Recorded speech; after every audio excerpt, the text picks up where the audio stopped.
Okay, so you're already feeling it. Just looking at it, you already feel it, dude. So we hope y'all are excited to OD with the OD. Oh boy, that'd be overdosed with the original dudes. We're gonna play probably one of the most important games in Daniel's entire life. Yes, for many reasons, and I would say one of the most understated landmarks in racing game design. Oh, look at that. Uh-oh, it didn't start. Uh-oh. Well, here we go. I can't wait to see why this is happening. Hey, there we go. Okay, so I have a few points that I'd like to get to about this at some point. We don't have to run right into them. You can just take it all in for a second if you need to. Oh no, I mean I've played through this game so many times, and I have it on the PS4, and I have like this is. You know what's weird is what I would say is two of the greatest games of all time are EA games, Titanfall 2 and Burnout Paradise. And I'll expand on this later. There's just no getting around that. I know, man. There's no getting around that intro. Hold on, just wait. There's just, you cannot beat that. Oh, it's so good. This is when EA was doing the right thing. Yeah. And this is the last time they did it. And you know, this was there's so much. So I had a PS3. Mm-hmm. I actually got the PS3, and my parents were a little strict when it came to the video games that I could play. I couldn't get M-rated games. Yeah, I was like 14 at the time. Are you sure? Well, no, hold on. What was it? 2000. I got this thing 2006. I got the PS3 when it first came out, which was 2006, right? Bust out the phone. Yeah, 2006 is when the PS3 came out. Okay, so I don't know when this game came out. I got the PS3 when it first came out, and it was bundled, of course, with like MotorStorm. Oh, you were a real OG. Yeah. And I still have the PS3 fat. It's awesome, but it's dying and it scares 2008 me. was when Paradise came out. Okay, so yeah, I got that when it first came out because I had played the other Burnout games. Just for context, I'm very early in the game. Not terribly early though. Okay, well I've spent maybe 8 hours. Okay, yeah, that's fair. I'm not where you are. Yeah, so that's the thing. So my parents were a little strict when it came to the games that I could play. Okay, we're neither here nor there. But I could not play M games, which DJ Atomica, SSX3. Yeah. Okay. Anyway. So I have a little story to add to that little you couldn't play M-rated games thing. So yeah, Daniel still played M-rated games very often. Sorry, Mom. He mostly played them at my house and our other friends' houses. Like Daniel was playing Nazi zombies. He was playing Halo. He wasn't being held back outside of his home, and in your own home. I mean, you downloaded every single demo you could. Oh yeah, dude. But. And then on your 18th birthday, do you remember, or not 18th, 17th, on your 17th birthday, where I was like, well, he must be old enough for M-rated games. I didn't check with your parents. Oh, I didn't know what the cutoff was, but I was like, I got you what was it? Care package. I got you a care package. It was like Sniper Elite. I got you Sniper Elite. I got you the God of War Saga. So it was all 5 God of War games that were out. Take them out. I got you Bayonetta 1. I got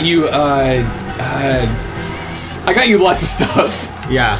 Oh, it was great. It was a pile of games that we got for you. It was like all M-rated. That was the theme, and I favored the goriest that I could find. Oh, it was great.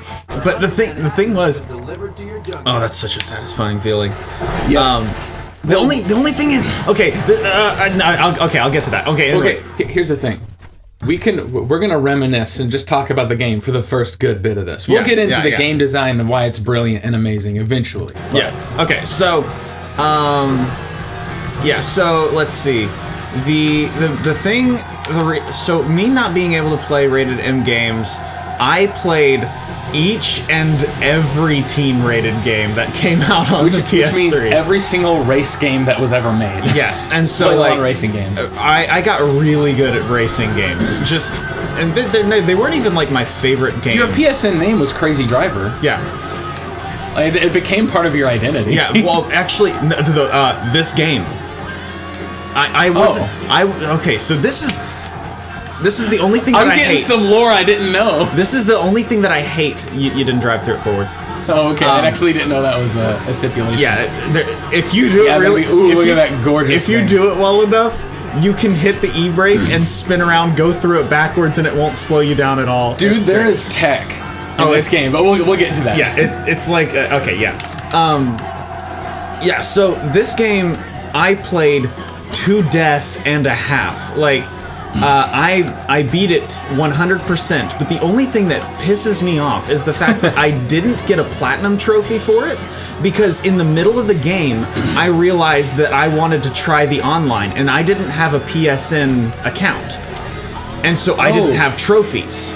And so I had all of the in-game, all the in-game stuff. Yeah. Because I was midway through the game. And then, so I was like, all right, well, then I will just, I'll create a PSN account. And so I created a PSN account. This game was my favorite game of all time. It still is. And so I created my name. Like, you're like, racing games aren't my favorite, but this is the best game ever. Yeah, I mean, yeah, it just is. And so I created my name, which was Crazy Driver. And that was how my PSN account came to be. But the thing is like, because I was halfway through the game already, and for some reason the trophy stuff didn't sync. Even though I remember that actually. I beat the game 100%. I had the platinum paint, which is such a badge of honor. Oh yeah. Oh man, that was when cosmetics meant something, man. You had to earn them. Oh, it was great. So I had the platinum paint and everything, but I had no platinum trophy to show for it, and I don't even care about trophies. But like, this was the one trophy. Kind of robbed, though. Yeah, this is the one trophy that I knew for a fact that I deserved. Yeah. And I didn't have it, and I was so mad. Not even at like Burnout Paradise, but because what can I be mad about? Because this game is perfect. But I was so mad at like PlayStation. I was like, why could you do this to me? But this game, I remember one of our friends, he called me up because he had gotten this game at one point and he couldn't beat this one race, and I was like, okay, where is it from and where does it go to? And he told me, okay, so for context on this game does not do any of the work for you when it comes to the open world. Like, there's no GPS. The races themselves are, you go from this point, here's the starting line, here's the finish line, get there however you want, but you have figure out how to get there. Yeah. They're not going to give you a little arrow above your head. They won't give you a little path, little arrows on the road. Yeah. Like, you end up having to learn the open world in order to do relatively well. Like, learn it to a degree. But I'm now. But you knew everything. Like, and like when one of my you could give people directions. You're still not gonna have enough speed. I don't care. I'm trying to get it right in front of me. That survived. But yeah, one of my friends, or one of our friends, he was like, yeah, I can't figure out this race, and I was like, okay, where's it from? Where's it to? And he was like, okay, it's from so and so to like, I think he said the country club. Because there's which the country club is the next street over. Is there for reference? There's like 8 specific finish lines. Yeah, which is God, it's a brilliant way to do it, right? Yeah, I think so. Let's see. Well, I'm not counting Big Sur. There's the wind farm. There's the. I mean, here's here's an example. Okay, so we're going to the baseball stadium. The Coast Guard. The is it Wild Stallion Ranch? Something like that. That sounds correct. Yeah, so but they're all on the outside of the map. Yeah, they're at the edge. That's one of the things that a lot of the critics didn't like was the open form of, or I shouldn't say a lot of critics, but I know a number of critics didn't like the fact that it was like taste. Open form, because you could go any direction you wanted. And you could fail because of that. Well, because you didn't know exactly where you're going. You could get kind of screwed over. Well, that was one problem that people saw. Yeah. Whoops. That was one problem that people saw, but another problem that they saw was that you could go in a direction that there would be nobody. Like, there wouldn't be any other racers on the road with you. Yeah. But you might be in first, like Tim is, but like there would be nobody else on the road with you. Yeah, you should have gone straight. Yep. Making mistakes. Been a while. And so a lot of critics didn't like that because it's like, okay, well, now you're racing, but the only point is to dodge the traffic instead of, fighting the other racers, which... Ooh. Yeah, I got it. Or did I? No, I missed it. You did. Oh, okay, I didn't. Okay. That jingle. I'll replay it again if I need to. That jingle, I would put up there with the sound effect on Metroid Prime when you get an upgrade. The do do do do do, like the victory sound of Burnout Paradise. I have such a strong association for like, yes. Oh, and the failure one is almost the exact opposite. Oh, I actually don't know it off the top of my head. Oh, it's almost exactly like the sound that you just heard. Okay. But instead of it rising, it falls. Gotcha. Okay. And it is just like the most depressing sound. Like, you loser. It's like, try again. But I don't even remember what I was talking about. You were talking about like knowing the locations and stuff like that. Oh yeah, like this map I knew. So I pretty much. Okay, so for context, I've played. Let's just throw one out there. I've played Need for Speed Carbon way more than I ever played Burnout Paradise. Mm-hmm. I know Burnout Paradise's world better because I had to learn it. This is what I was gonna say. The map. So there are only two characters that you interact with in this game, and that's DJ Atomica, which, I mean, he's DJ Atomica. He's great. Yeah. And DJ Atomica was kind of a cross-game radio announcer that EA had. Yeah. I think it was it supposed to be like for their extreme sports games? Their sports games. But then they included him in a Burnout game, which was, God, genius. This is his best work. Yeah, oh God. And he even makes mention of some of the snowboarding and things like that. Yeah. It's great. But... Oh, shoot. Let me screw up. Talk over it. I mean, I love watching this, so it kind of just interrupts me. Yeah, sorry. This guy can't see. Oh wait, there's no one in the car. I forgot about that. Yeah, but that's okay. Yeah, that reminds me. The two characters that you interact with are DJ Atomica and the map. The map has so much character, and like, you know where you are based on your surroundings. Yeah, you can like look at landmarks and stuff like that. Like, it's just so good. Was that a tangent from something else? Because there was something I have no idea, dude. I'm just like flying by the seat of my pants. So what I was talking about earlier, like with this talking about or when I was talking about... Oh, Lone Stallion Ranch, not Wild Stallion Ranch. Okay. When I was talking about the intro, the soundtrack, Paradise City, the context of when I said this was when EA was doing it right, I was saying specifically, like, they had this thing called EA Tracks, which was kind of their brand of, like, licensed music that they were putting in their games. Like, they had them in all of their... Like, they had them, like, in Madden and NBA Live. And it was EA Tracks. They had it in Need for Speed, and they had it in Burnout. And they were, whoever was at the helm of EA Tracks at this point in time, I would put them on the same level as whoever was in charge of picking shows for Toonami, because it was like they were curating the absolute like best things that you could have been putting forward for the people at that time. Yeah, where it was like, well, what do people need? Guy at Toonami's like, they need FLCL. He's like, I know it's weird, but y'all, this gonna define a generation. The only song in this game that I would be what is Girlfriend by Avril Lavigne. Like, why? A very weird pick. But now it's kind of endearing, because when it comes up, you're just like, alright. Yeah, it's like, okay, well, I associate that with this game more than anything else, and that's a good association for that song to have. That was the beginning of the end for Avril Lavigne. Like, that was when she stopped being cool and stopped being likable. But it's fine. It's fine in this game. Yeah. Like, this game's soundtrack is so good, and like, it's got classical in it. Oh gosh, that is the way I play. I turn off all of the rock and roll, everything. Is that the way you played back in the day? Because no, I remember hearing all of the rock and pop. Oh yeah, no, this was a recent fight thing when I music for the started fight. Oh yeah, is an absolute banger. That's fantastic when you're like when you're on the edge of your seat trying not to get like taken out. Or when you're doing a road rage and you're flying through. Oh yeah, you're just claiming lives. Oh, it is great.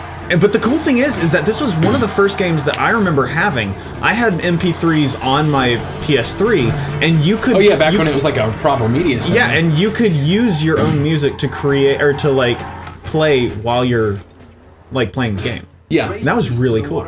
I don't know why that's not a thing anymore. I don't know. It sort of is with the Xbox One when you pay for Microsoft Groove, which is their Pandora thing. Yeah, and PS4 has Spotify that you can run at the same time as playing the video game. Yeah, but it's not the same thing as like ripping your own MP3s and putting them in the system. Jeez. Oh yeah, so dude, the chaos of this game, and I'm not gonna say controlled chaos because it's not too controlled. Oh, when you're in the thick of it, it is just awesome. The way this game's AI works is that you're really not here to race them, to like beat them. You're here to interact with them while you try to set a good time. Or survive. Yeah, or survive. Like, they will pummel you. If we're talking just like it's a race, okay, I'm having trouble. If we're saying it's just a race, me being in last place right now, it's not the same as if you were in last place in Forza or even in Mario Kart, because you have to kind of climb your way back up using technical skill. You're really here you're trying to set a good time and be in front of these characters you're interacting with. Yeah. Like, they're here to fight you and like do like, you know, they're here to populate the area. And that's one of the reasons that it's like, when I think of Burnout Paradise, when I think of other Burnout games like Takedown, Revenge, Dominator, oops. Okay, I got to take down so I survive. Yeah. I got those iframes. Oh, that's the good glitch. Yeah, okay, so this is clearly not a hard and fast racing game. I mean, it's pretty hard and fast. Oh, it's very... It's not strictly a racing game. I would consider this as more of an open world... Whoa, I went way off base there. This is an open world action game with cars. Yep. And it has just as much technical stuff. Like there is. Okay, so I gotta talk about the drifting. This is a thing that I wanted to maybe save for later, but since we're on it right now, I'm gonna go into it right now. The drifting in this game is the best it's ever been, even compared to the times when it was better. And I'm gonna have to clarify that because Criterion, in my opinion, the developers, they have the best. Give and take, like the best game feel when it comes to drifting a car around the corner. It's not concerned with being realistic or being accurate. Ooh. I was gonna say, that would be a driveway if this is the open world. Yeah. But yeah, Criterion has the best game feel when it comes to this, and like trying to like hit the sweet spot and maintain it as best you can. Even when they supposedly improved on it for Need for Speed Hot Pursuit and Need for Speed Most Wanted. Like when they made those... Oof. Good God. I need to switch cars. When they made those... It's a little heavy. When they refined the system further, it was not as good, in my opinion. Actually, if you don't make it, can I try? Oh, okay, yeah. No problem. Oh, you'll get it. Okay. Don't worry. Yeah, look at all this chaos happening around me. It's just amazing. It's beautiful. But in Hot Pursuit, it was smoother, slicker, more forgiving. In Most Wanted, smoother, slicker, more forgiving. I don't prefer that. No. I prefer how rough and like it's like rough and tumble and like when you get it wrong, you get it spectacularly wrong. Like there's very little help you're getting and there's in riding so the car. much consequence. Yeah, and like this is an arcade racer, and when they're thinking the distinction between arcade racer and simulator. In the simulator, that's the game that's going to be unforgiving and expect you to do this right. Yeah. And arcade games, but because that is the thing that defines a simulator, people then think that the arcade game is the forgiving thing. Usually that is the case. That's not the case in Burnout. Burnout, you have to actually be good at driving. And it rewards you for being good at driving. I want to find a junkyard. I thought I had that one. Or I thought I needed to get that one. Yeah, if you just if you turn around and keep going straight on that road. Angus Wharf. Yeah. So, yeah. This game has a learning curve, and it has, like, you'll get rewarded for learning it. It's not just, throw the game in and, run a few checkpoint races like cruising or something. Oh, I could and have spent hours. Yeah, and, like, just perfecting the craft of driving in Burnout Paradise. And you compare it to Need for Speed Most Wanted, it's not just that Need for Speed Most Wanted has less personality and less of an identity, and it doesn't even feel like original Most Wanted. Mm-hmm. The Criterion remake of Most Wanted feels like the most sterile, bland Need for Speed game that I've played. I didn't play after Most Wanted. Mm-hmm. I was off the hype train then. Yeah. I just felt like with Most Wanted I felt like they tried, or they wanted to make another Burnout. They wanted to make Burnout Paradise 2, and Most Wanted is Burnout Paradise 2. If Burnout Paradise wasn't... If it lost the character. If it lost the character, and it lost the character of the not exactly perfectly tuned handling. Like... Mm-hmm. The handling is perfect in its imperfection, in the ways that it's unforgiving, and some of the ways that it's unforgiving, it doesn't. You're ready for a burning route created just for this car. Oh, I haven't done one of these yet. Win an upgraded model of your current ride. All right, where? It was right behind you. Oh, it was that past intersection that he stopped you at. Okay. What was I saying? Okay, so like this is. Like, I think you could argue that from a refined gameplay, game feel perspective, Need for Speed Most Wanted is superior to Burnout Paradise in every way. Mm-hmm. But I don't like it as much, and it doesn't actually feel as good to me. The roughness, the kind of unforgiving nature. Is there a specific route I need to go? No, I mean... I'm asking you. Is there an optimal route? Should I take a left here? Yeah. For the most part... I mean, you can take the... I mean, if you see shortcuts in front of you, usually you should take them. There are some that are fake outs, though, so be careful of those. Okay. Yeah, imagine that. A fake shortcut. Yeah. I can imagine critics would get very angry at that. You just have to know, man. Yeah, well, you gotta learn. And, yeah, there's trial and error, but this game is super not punishing. It's like, so you lost. Okay, go again. Yeah, I'm making mistakes. If I don't make this one, I'll hand it off to you. You should be able to make it. But yeah. So like, my point being, the ways that take the middle route when you get to the three-way. Oh shoot! I started trying to like put myself more in the middle, but there was a obstacle in the middle. So at the three-way, there's a middle route. Take the middle one. Okay. Oh god, freaking kill switch engage. Ooh. Okay, so like I got plenty of nostalgia. And then you might want to turn right. Track. And then, oh, you're cutting it close, but turn left. I'm taking those too harshly. Yeah. I need to get better. You're right at... Did I miss it? Yeah, you're supposed to drive under the red banner. Oh god. Okay, I made it. And then it wrecked. Here, can you guys see it? Yeah. I just want to mess around. Yeah. You can have it.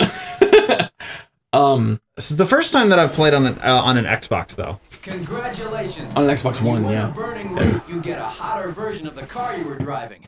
They're delivered straight to the junkyard, so head over there and take your new ride for a test drive. Who is this Watch guy? out for the Montgomery Hyperion as your DJ Tom. No.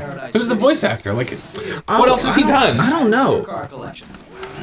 Is it possible that this is just the only thing he did? I mean, it's possible. I doubt it, though. Yeah, I doubt it, because he seems like he's pretty good.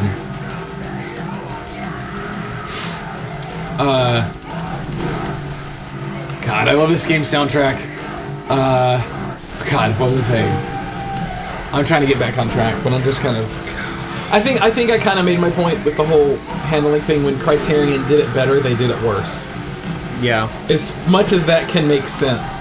And it could be just because that's how I prefer it. I preferred the way it felt in Paradise more than I liked how it felt in Hot Pursuit or Most Wanted. But, like, there was a moment in Hot Pursuit where it like blew my mind with how silky, buttery smooth the handling was, and I was like, that was amazing. Please put it back. Yeah. Like I remember I was playing it at your house, and there was a hairpin turn, this extreme hairpin turn, and I got in the Aston Martin 177, I think. Whatever the concept Aston Martin was at that time. And it was so excellent, and it was so beautiful, and I was feeling, okay, that's too far, that's too close. Yeah. And I was just existing right there, and it was like, it was just Nirvana, and I was like, I don't like that, put it back. Yeah. Put it back to Paradise. It was too easy. There's just something so satisfying. I mean, like... There's something about it that just feels raw and clunky in the best possible way. Because, like, you're learning who this car is. Oh man, that's an indulgent way of putting it, but I'll allow it. Also, I like you just like drove here. It's like what I was doing was kind of aimlessly wandering, waiting for things to happen in front of me. But it was like, nah, Daniel knew where he was driving. Also, the way they introduce this, like, I love the way you unlock cars. Like, it says, this car's now on the road, go find it. You wreck it, it drops the wreck in front of you. It's like, okay, go fix it. The only thing is that I wish that damage would stay until you go through an auto repair? An auto repair. Does it not? Because it seems like it does. Yes. So, like, these new cars, yes. But old cars, like if I drove, like, I'm about to drive this guy. Okay, cool. I guess. Okay. Oh, you haven't driven him yet. No, and there's a lot that I haven't driven. I went on a spree of unlocking a bunch of stuff and then just didn't go back to it for a while. Oh, wait, hold on. There is one thing that I really enjoy, because it's a little workaround for you. Okay, yeah, we get the insider info. It's a little cheap, but my favorite, one of my favorite cars is the Hawker. But oddly enough, my favorite, where are you? There you go, the Opus. Ooh, I love the way their car designs look, because they almost look like if real car designs were just a little braver. Yeah, that's great. This guy is heavy. And he is probably my favorite heavy stunt vehicle. Like, there are a couple, like the Manhattan's a good stunt vehicle, but I just love the Opus. And this is what you use to take down cars in the open world. Yeah, so whenever I unlock a new car, like on multiple playthroughs, I just realized this video is going to be demonetized to hell because of the licensed music. But I don't care. That's whatever. Yeah. We could have just put it on classical and wouldn't have got in trouble. Yeah, but I mean, yeah, whatever. I don't care. Yeah. But yeah, there's something so cathartic about, you know, unlocking a car in like on a first playthrough or on a multiple playthrough. Yeah. And driving as a cop car to get them. Yeah, that's fun. Just like. Also, when you get the remastered edition, or if you know you had the what was it, like the. What was it called? The Ultimate Paradise pack or something? Yeah, something like that. Something like that of the previous gen. And like, I think that's what it is on Steam. When you get it and you have this stuff unlocked from the beginning because it was DLC. So it's like, okay, well I don't have to start with the dumpy little clunkers first. But good thing about this game, and this was something that I liked when Call of Duty started adding progression to specific guns. It's like, now you have a reason to use every single car in the game. Where it's like, even the lower level stuff, it's like, well, they all got their own burning root. Yeah, well, I mean, I actually, on one of my playthroughs, I wanted to see how far or how long I could go with the starting vehicle. The hunter or whatever? Yeah, and the cool thing is that they do a really good job of scaling, like with... Yeah, okay, well, that goes back into what I was talking about. This isn't a hard and fast racing game with specific racing game progression. It's like, no, whichever car you take with you, it's going to be scaled to that. Yeah. And then there's also the thing where the statistics are more guidelines than actual rules. Oh, yeah. Like the car stats, it's more like your classes are the main thing to pay attention to. You know, you have speed, aggression, and stunt. But within those classes, you can kind of pick whatever you want until you can actually really tell the difference. Like, once you've been playing it long enough to know the differences in the cars, you can kind of just go with which class is it. Yeah, admittedly, I don't feel a draw to... I know! Okay, I'm glad I gave you the controller. There's like... I thrashed an entire controller with this game. Yeah. And it's just so satisfying to watch the wrecks. Like, dude, okay, so here's another thing. When you're working with original vehicles, like none of them are licensed from other companies, you can make them get demolished and the company won't, like there's no company to get antsy about that. Yeah. Like, the reason you don't get as detailed damage in Hot Pursuit or Most Wanted... Or Forza, even. Yeah, or Forza.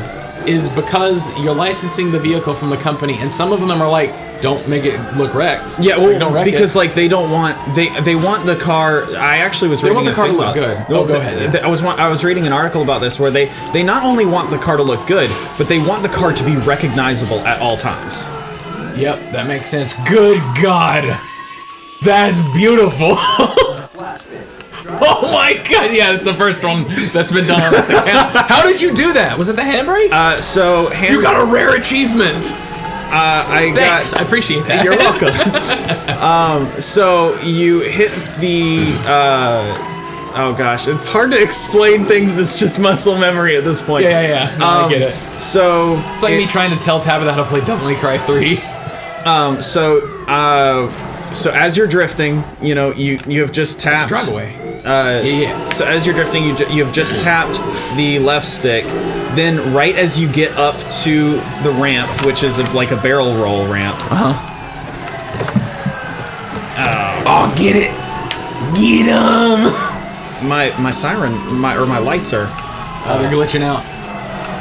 Yeah, so this remaster obviously not done by Criterion because Criterion doesn't do anything these days, unfortunately. And they aren't even really the Criterion that made this. Some of the Criterion that made this is in Ghost Games. Some of them started, like, I think there's one or two different Burnout games. There's a new game that came out recently. I think it was trying called... to figure out where they went. Sorry. There's a new game came out recently from some former Paradise alums called Wreck Zone or Wreck Fest.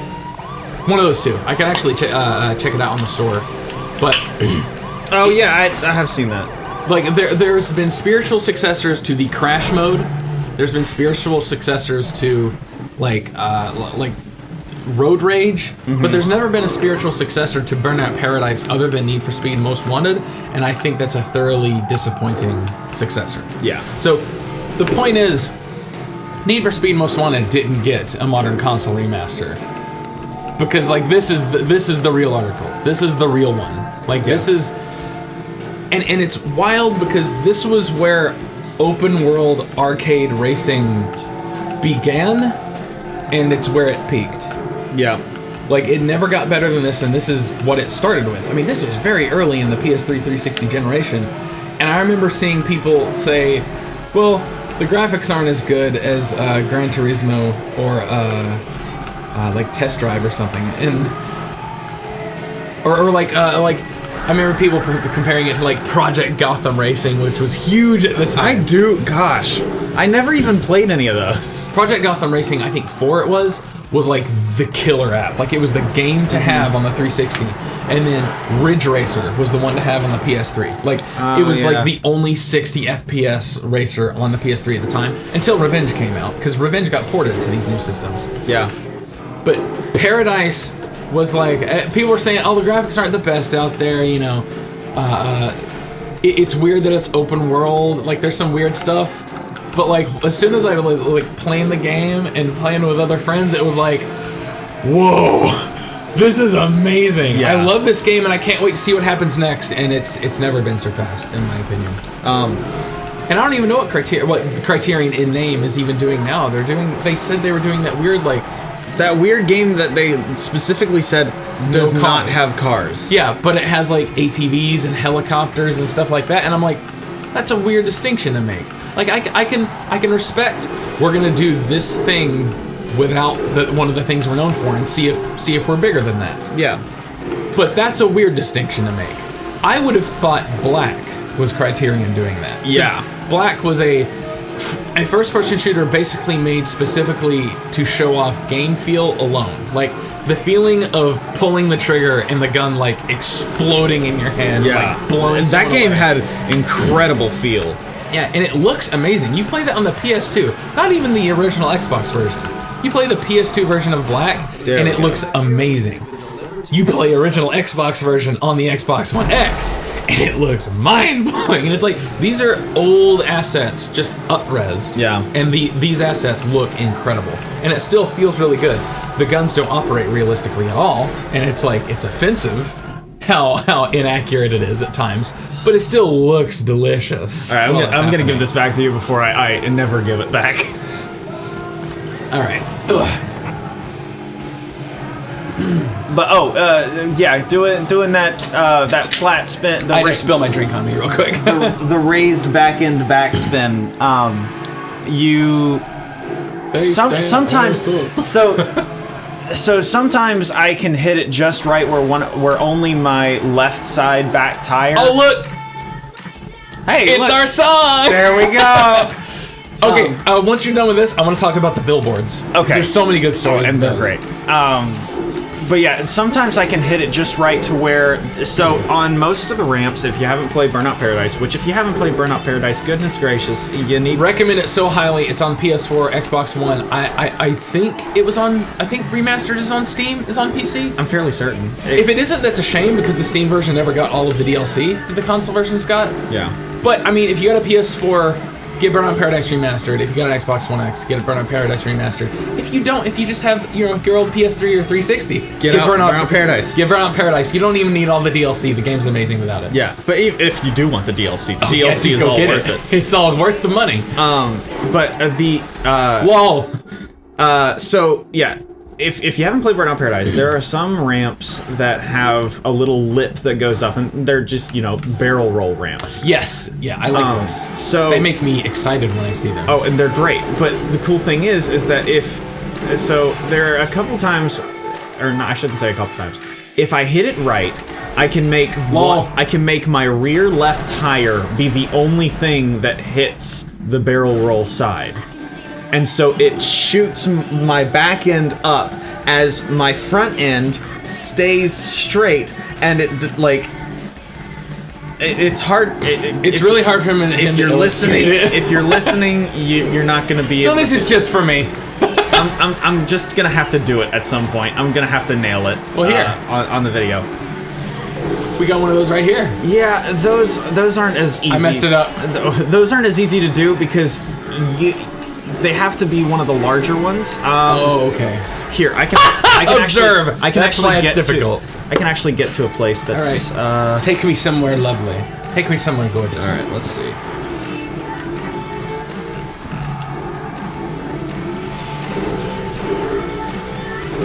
I don't need the super jump. I just need to get back on the interstate. I need the super jump. Thank you. Oh. Are you serious? Oh, it's a driveway.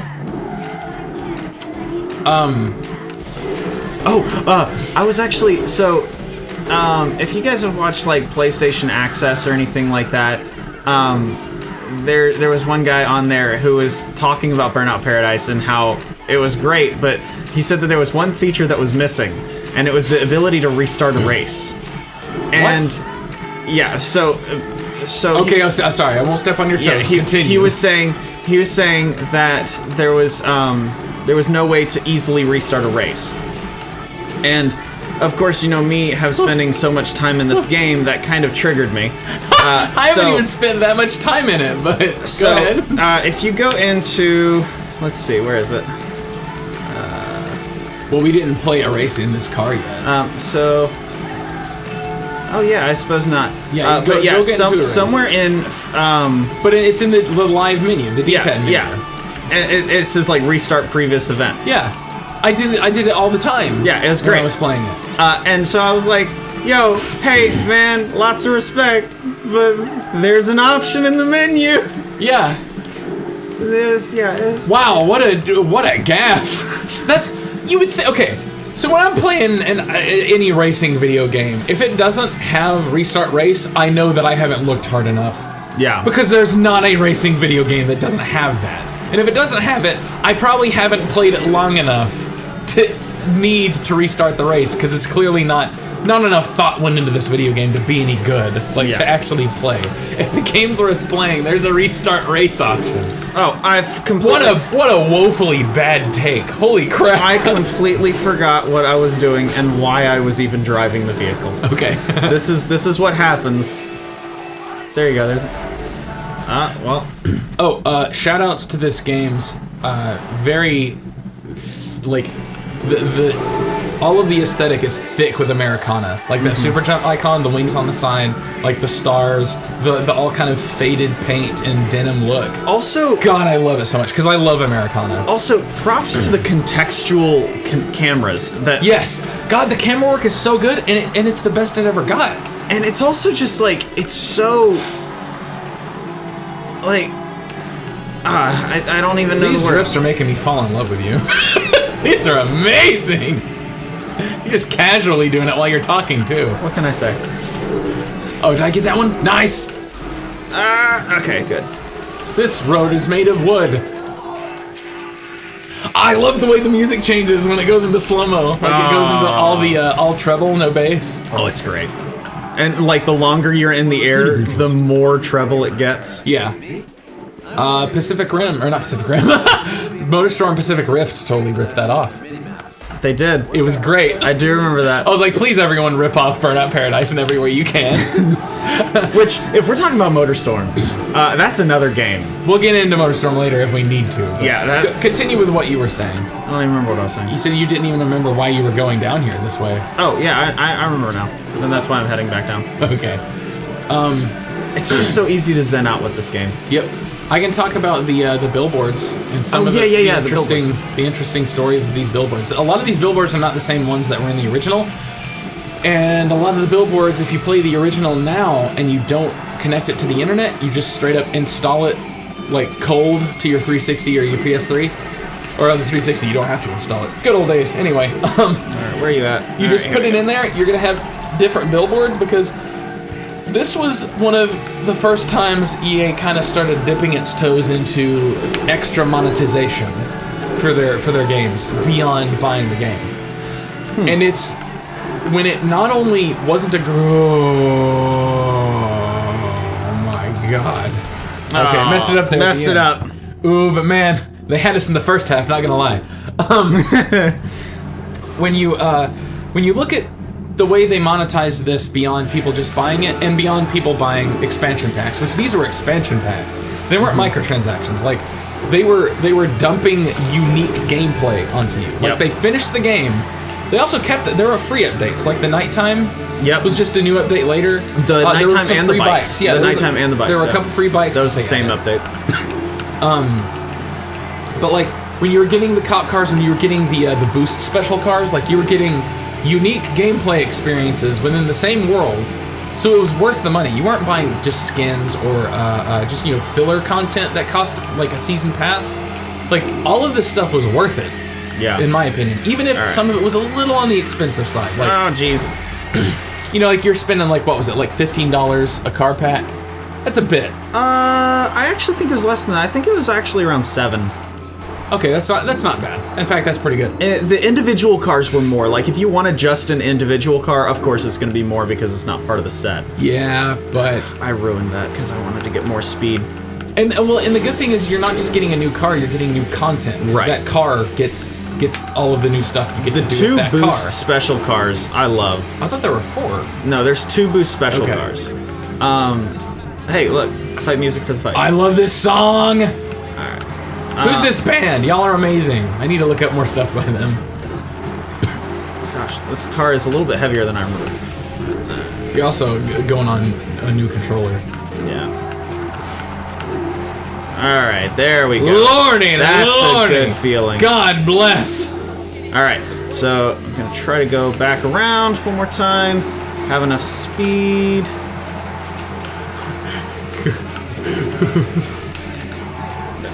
No, okay. Didn't quite have enough speed. I mean, just these drifts, I'm speechless.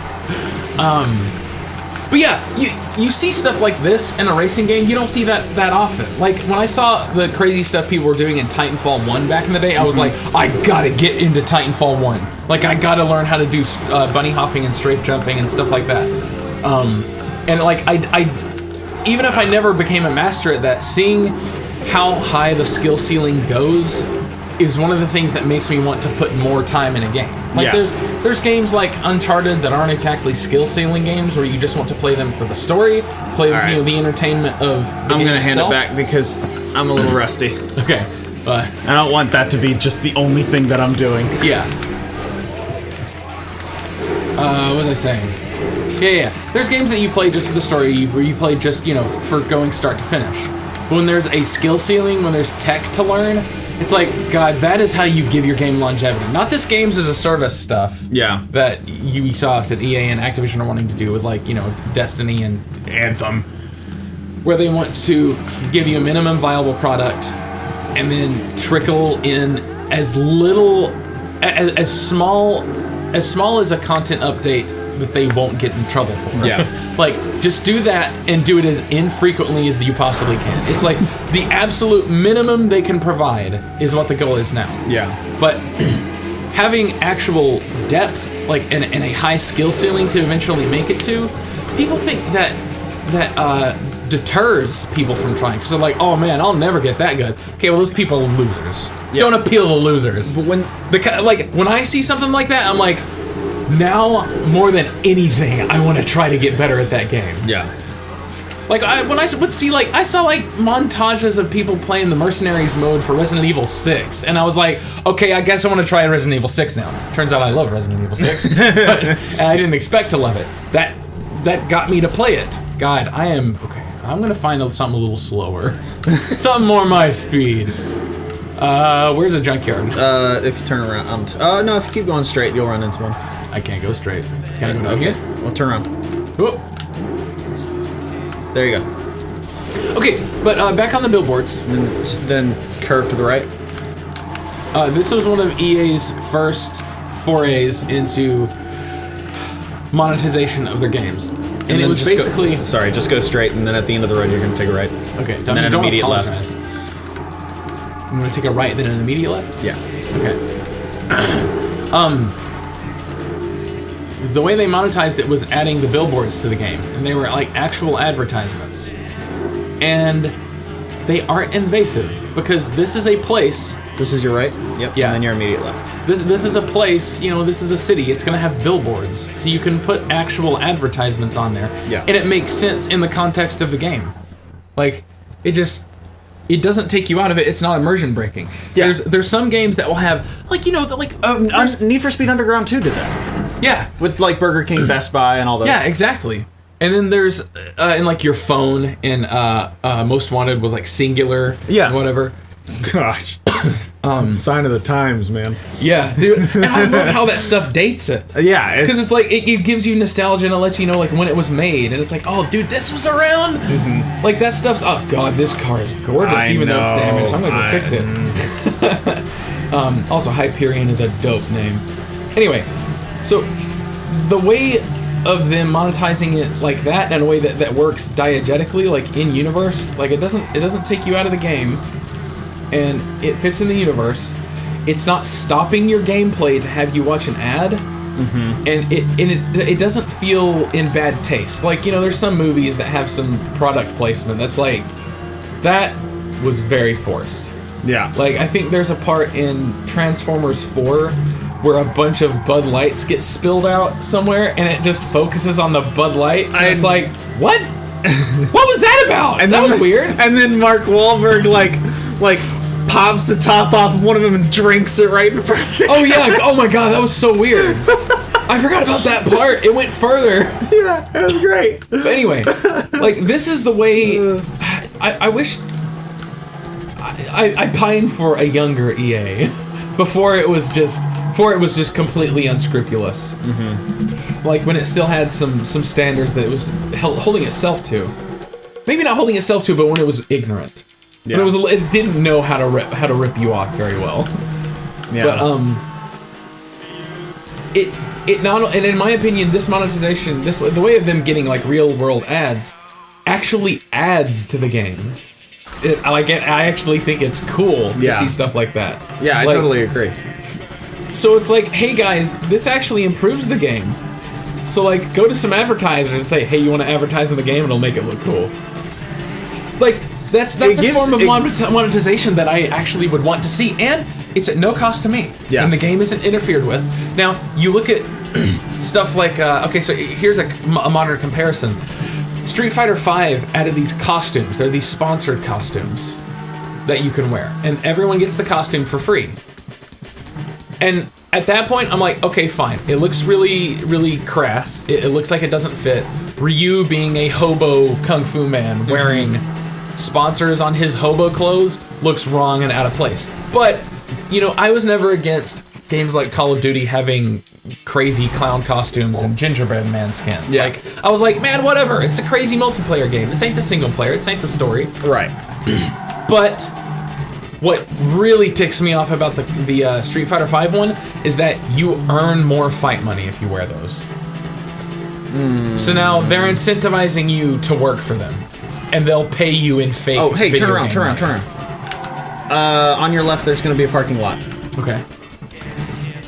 The van. Drive up next to the van. No, it would be in front of you. Huh? Right next to the van. Okay. If I'm not mistaken, those vans used to be Gillette vans. If I'm not, maybe I'm thinking of.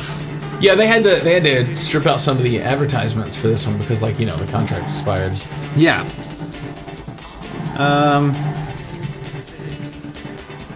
I don't know if that's real, but that is a highly modern looking ad that was definitely not there in the original game. Yeah.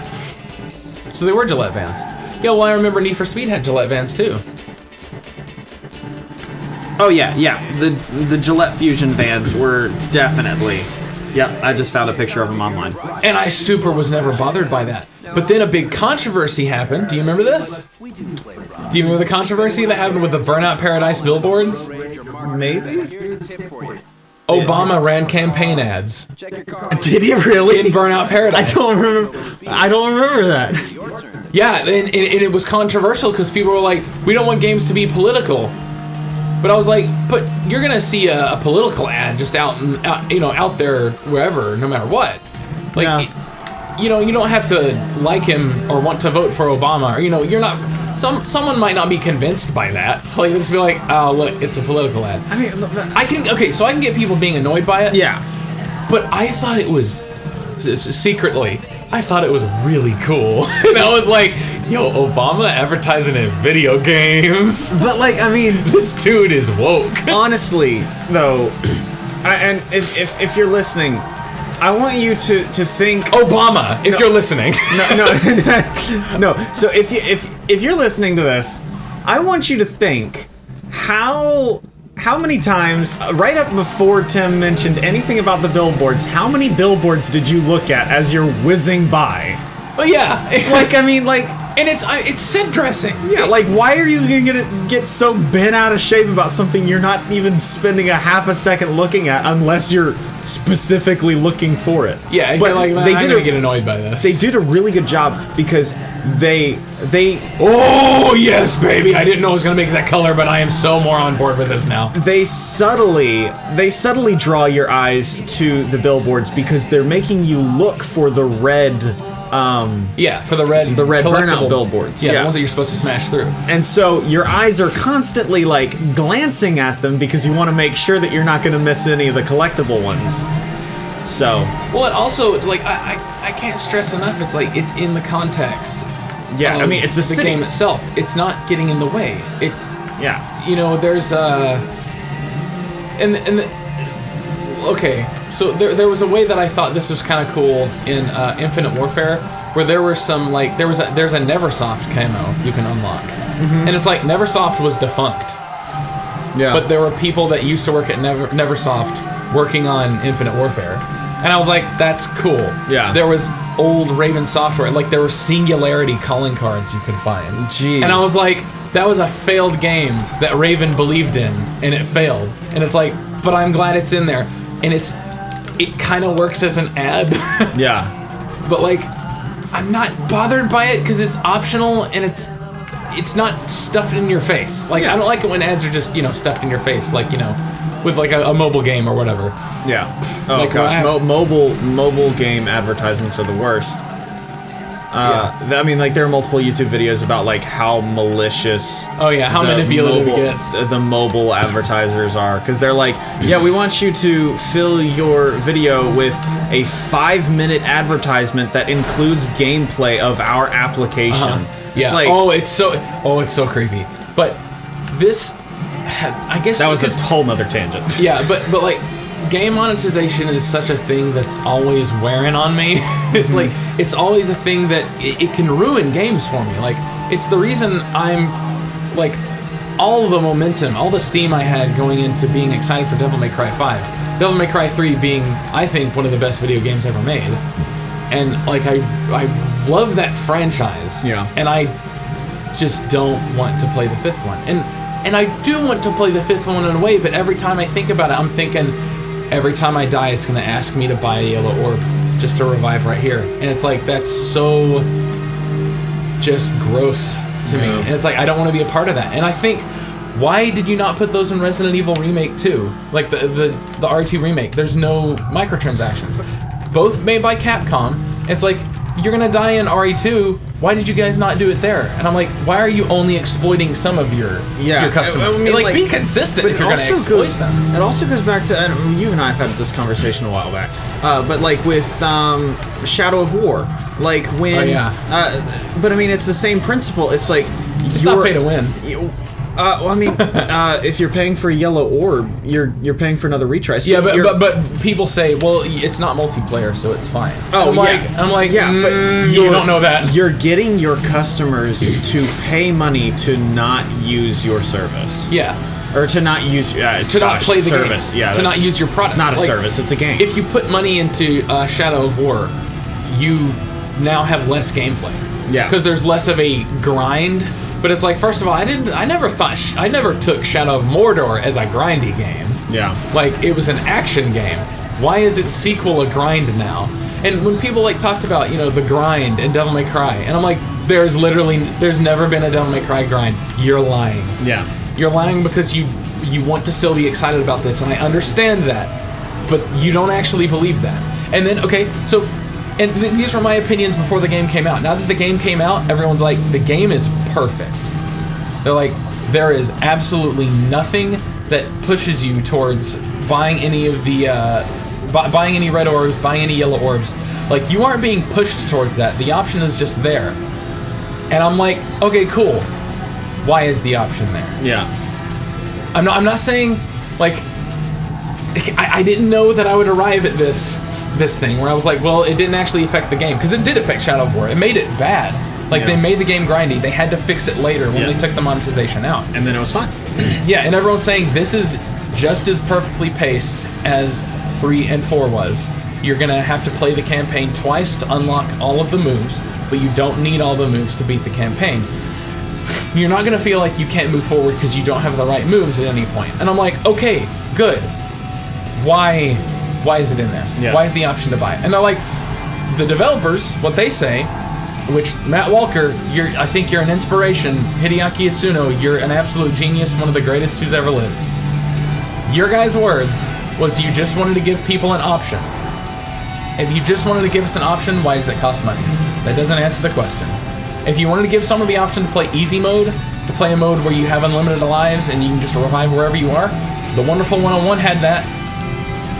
And then it is just an option, and you can say, only the OGs, only the real hardcore, is never going to use that stuff. You truly haven't beaten the game until you've beaten it on X difficulty. It's like, man, you want to try a no Estus Flask run of Dark Souls, like an absolute mad lad. Yeah. You're gonna get street cred on that. You're gonna get street cred playing any Devil May Cry game by never buying any health orbs. Yeah. Like getting full S ranks. And not S rank, going back to a specific mission, trying to get the S rank. I'm talking about that whole playthrough. You're getting S ranks from start to finish without stopping. Like, you're a beast at that point. And that's still there in Devil May Cry 5. But the easy mode should not be monetized. That doesn't make any sense. Yeah. It's like, so that isn't the actual reason you're doing it. The actual reason you're doing it is because you want to make money off of selling an inferior experience. Meaning, you just want to make money. You're actually not 100% concerned with making a superior experience. Right. Even if Devil May Cry 5 is the best action game ever made and the best video game ever made, which there's people saying it is, people who are extremely choosy about what they call that. They're saying, nah man, it's never been better. We are now at the new peak. Even if that's the case, even if you made that, even if you're the best ever and you made the best game ever, you're not, it's not squeaky clean. You don't get to have all of your integrity because you added this stuff into there. Anyway, that's kind of a rant. It's not relevant, but there's no microtransactions in did the easy mode. Oh, it was the friends we made along the way. So they don't get the final true ending. Yeah, exactly. Like by their own philosophy of the previous games. So here with Cuphead's in the news again, coming to the Switch. Studio MDHR, those guys, more integrity than you, Itsuno. Those guys are more hardcore than you are, because those developers are like, you can't see the ending unless you beat the game on the normal difficulty. You want to play easy? We'll let you see all the bosses. We won't let you see all the phases of the bosses, and you don't get to see the real ending. Yeah. And it's like, well, you're gating it off, and it's like, yeah, we are. Yeah, you got to be good enough. You got requires skill. Yeah, you have to earn this ending. This ending means something if you have to earn it, and not everyone gets to see the ending. Yeah. And it's beautiful. Even if you can go look it up on YouTube, it's like, yeah, you didn't earn it. Yep. You didn't earn that ending. Yep. And the feeling you get from earning that stuff is like, ooh, like when you finally beat that boss gauntlet at the end of a Mega Man game. It's like, I did it. Yeah. I was good enough. Or it would so cheapen the experience of Burnout Paradise if they were like, hey, maximum license from the start. Or no, hey, pay for the platinum paint. Oh God, yeah. If it was just a cosmetic, it means nothing. It's like, no, I wore that as a badge of honor. Even worse, if you could not only just buy platinum, if it's just like a cosmetic you bought. Even worse than that is make it to where you do the same thing to get the platinum paint, or you just buy it. That's worse, in my opinion. Like, either make it a cosmetic that is just worth the money you spend for it, and when people see you, sporting those colors, it's like, oh, I mean, well, you paid for that. No, that was actually what I was getting at. Like, yeah, and like I'm saying, like, people say the battle pass is the answer to all these problems. Like, no, battle passes are actually worse, because battle passes are taking the actual gameplay and making it to where, like, yeah, you can play it, or you can just pay to skip it. And it's like, why would you skip it? Yeah. That's the game you're playing. That's the gameplay. Why would you pay to have less gameplay? And it's like, someone who's... I know Itsuno's smart. Which sucks, because it also means I know he's lying.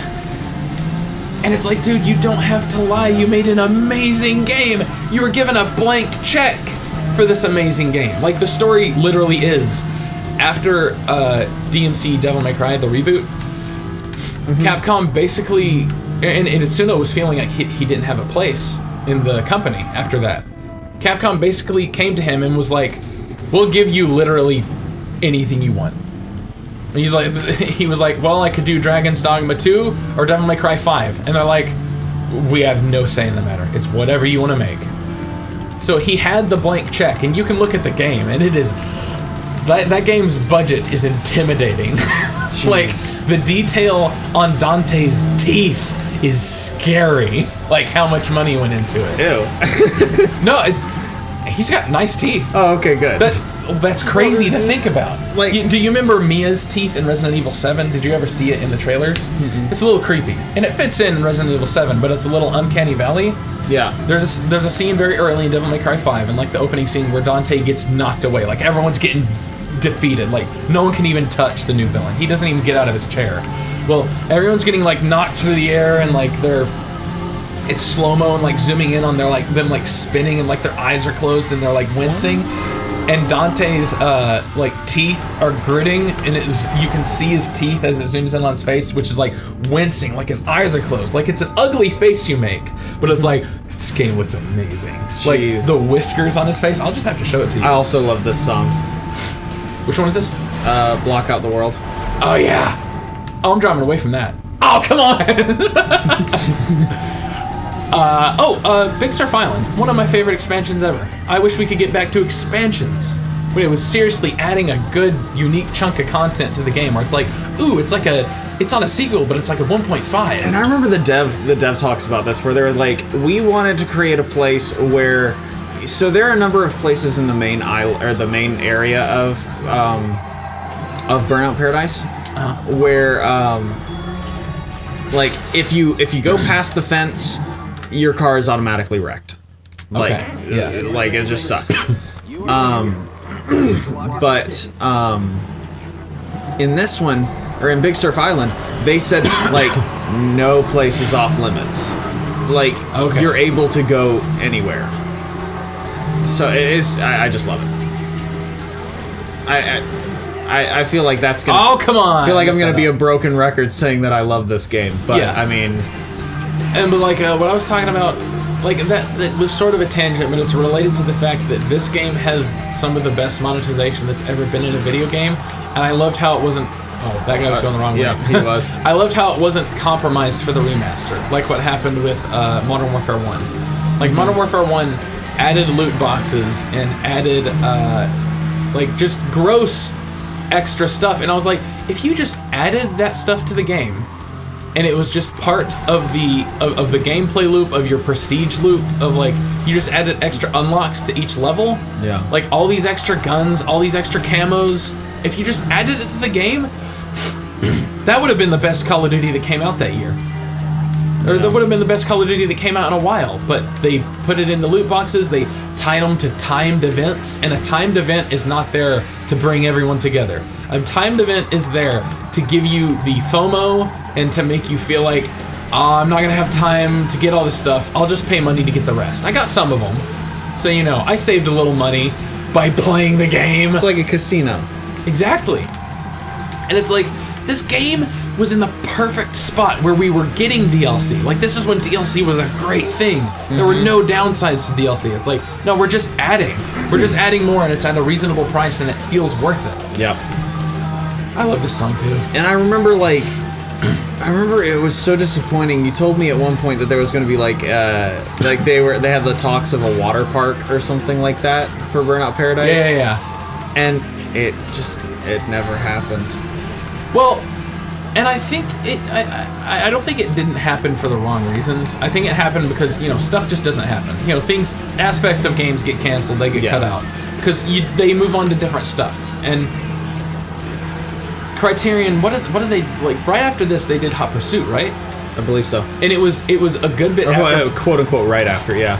Yeah, well, it was a good bit after Paradise had come out, but Paradise had this long tail of extra content it was adding. Oh yeah. So like they just kept working on it, and people do that these days. Mm-hmm. But what happens these days is something called minimum viable product, where like Bungie makes Destiny, and then you have a team from EA come in and cut out as much as they can get away with, to then repackage and sell later. Yeah. Or not repackage and sell later at all. Just keep the standard down so that in the future you don't have to be quite as impressive. I need to get to a junkyard because I want to get a speed car. Go straight and then turn right here. Or sorry, not right there, but like at the road. Straight. Oh, okay, I see it on the map now. Yeah. Oh god, the ski jump. Oh, I love the ski jump. Oh, we gotta hit the ski jump at some point. Flat spin off the ski jump. You do that. So satisfying. You do that. It'll look awesome. Eat here and get gas. That's a good ad. $5. All you want to eat here and get. Yeah, I get it. It's fake. Like I'm pretty sure a lot of these. I think that once, so they started phasing out the real advertisements after a while. Gotcha. Okay. And they started putting in like funny advertisements. I like that. Like not, of course, not quite like GTA. Yeah, I was gonna say not quite GTA. but they were funny like that. Okay, what's my fastest speed car? Probably the fastback. Yeah. All right, we're gonna take the fastback. So this was something people disliked about. In interviews, I remember seeing that people disliked this. The different classes? They disliked speed cars specifically, because they said they just feel like a less viable version of the stunt cars. This is the livery. This exact livery was the one that was included in Need for Speed Carbon. If you had a Burnout save file. This one exactly. Yeah. The stripes on the bottom, like the flames and rust on the top. Yep. Yeah, we'll go with gloss. But yeah, this was something I saw criticized in interviews because they're like, you have to get the boost all the way up before you can use it. And I'm like, yeah, but then if you can keep it going, ooh, yeah. Dude, the adrenaline. Like the feeling in my gut I get when I successfully chain a burnout, which is what that's called. Like that's the namesake, is when you're able to use an entire tank of boost without interruption and get enough style points to refill it.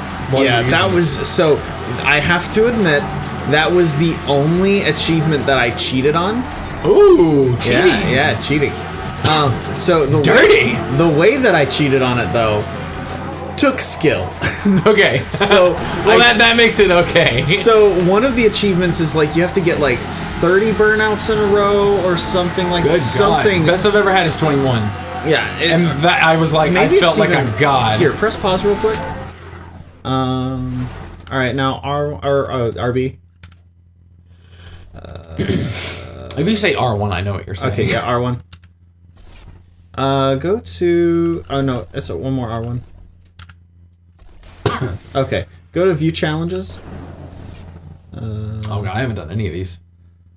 2-player time challenges. Okay, yeah, go right on the D-pad or left on the D-pad. Sorry, goodness.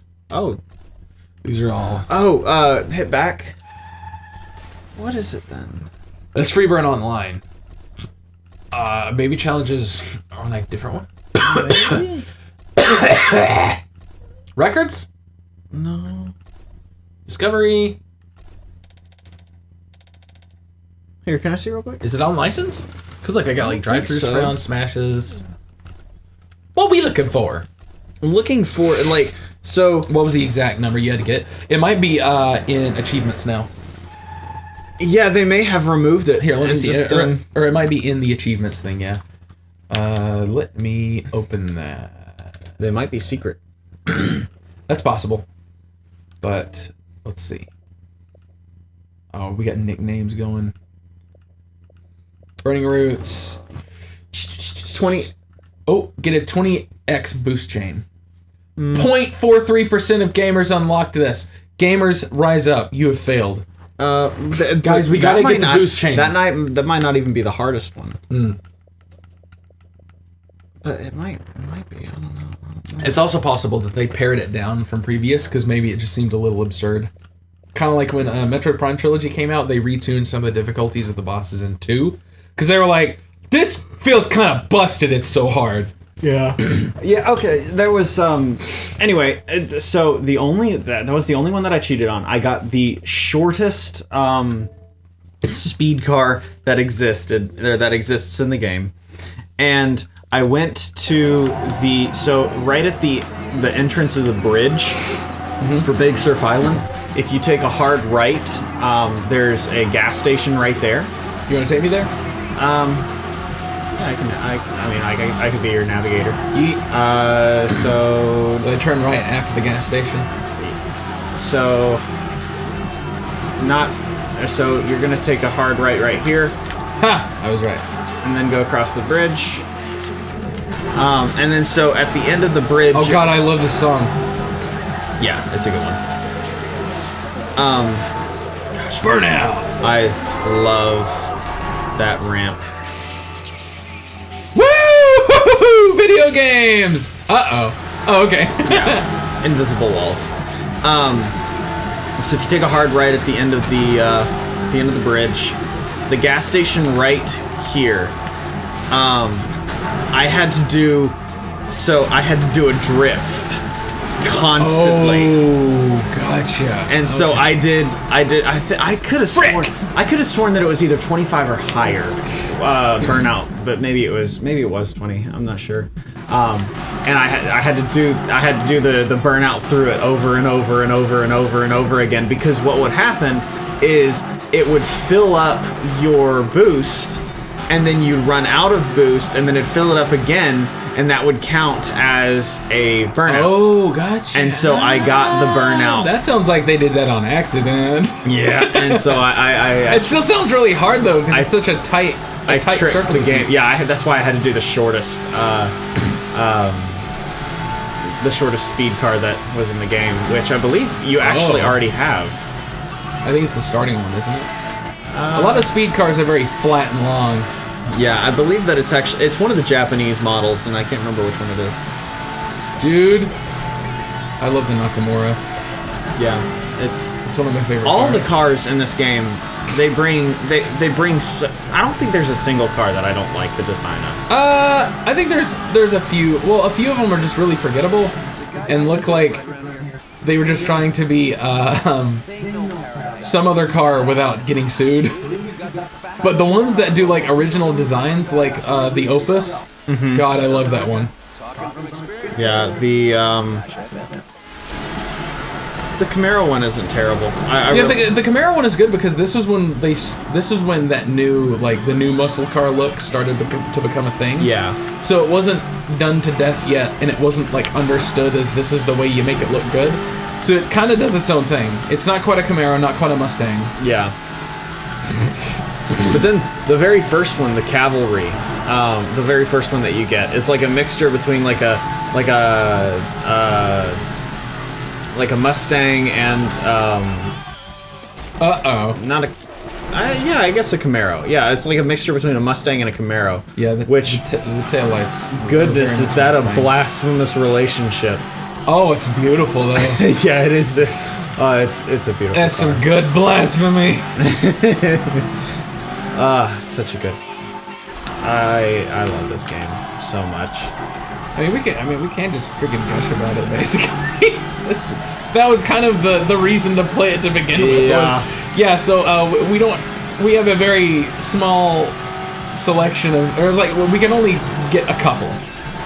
So we should just do the ones that we think are the best. And Just Cause being like one of our favorite franchises, especially between the two of us. Yes. And this being, just one of the greatest ever, as far as I think both of us are concerned, and especially important in your career as a gamer. Yes. Was this one. This occupies the same place that Super Smash Bros. Brawl occupied for me. Yeah, and I probably have just the same amount of hours into this game as he does. I remember Brawl, and Brawl I restarted 3 times. I had to get 3 different save files. And on one of them, I had over 1,600 hours of gameplay logged. Jeez. I went and checked on it, and I was like, oh god. I don't know if I ever had that many. I think that I had around 1,200 hours. Oh, and for context, that wasn't me just playing versus with multiplayer. I beat all of that game's single-player content. Yeah. And Brawl has so much content. The what? Did you ever beat the alloys? The multi-man melee stuff? Huh? Yeah. What do you mean? The ones that look like little blobs of metal that were... Yeah, that was Brawl's multi-man melee mode. Oh, okay. Yeah, wait, what do you mean? Did I ever beat them? I was getting stuck. There was one thing I got stuck on. I remember that. It was how long did you get stuck on that? Few weeks. Yeah, I remember. It was an ordeal. Yeah, I remember that. I remember gnashing of teeth. You were frustrated with that. Frustrated is a very heavy understatement. I think it was something like you had to get 4 knockouts in Cruel Brawl, and Cruel Brawl is stupid. Like, It's it's cruel. called cruel because it's like so ridiculously imbalanced against you. Like, the enemies are huge, they take barely any damage, and like 2 hits from them will knock you out, sometimes 1. So, and them being big, you're like, that gives them a big hitbox. It also gives them a big hurt box. They can hit you from basically anywhere, and it piles them onto the arena. It's absurd how difficult it is. And the good thing is you'll die instantly. Like, if you're gonna fail now. So you're like, okay, restart. But yeah, the whole event board and like the little challenge thing, like the little the screen where you're like filling out all the challenges. I beat the whole thing. Yeah. Wow. It took me a very long time, but like I wasn't just doing versus, which I did a ton of, especially in college.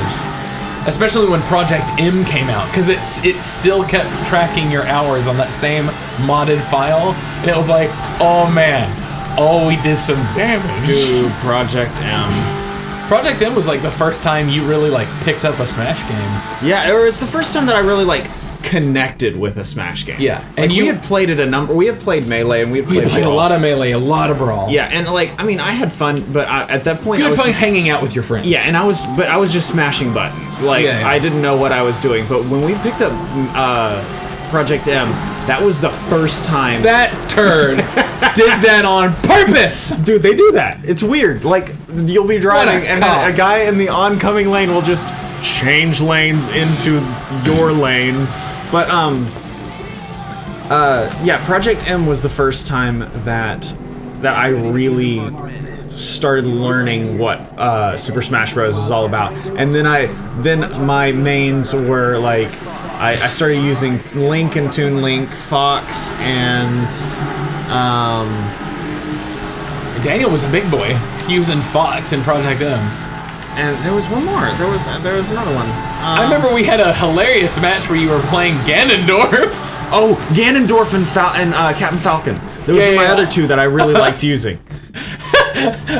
We had that match early on where you were Ganondorf and you thought you had jumped high enough to live, but like you forgot the 3rd jump and like you just fell. Like you didn't make it to the ledge and you just like screamed. You're like, No, that wasn't Old Ganondorf. That was Oh, by the way, Old Ganondorf was our nickname for Ganondorf. yeah, Twilight Princess Ganondorf. Twilight Princess Ganondorf with the white hair. So Yeah. he was now Old Ganondorf.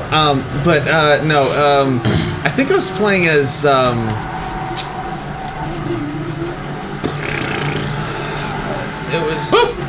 since it was Brawl, it wasn't Kid Icarus, it was Pit? Pit. Yeah. I think I was playing as Pit.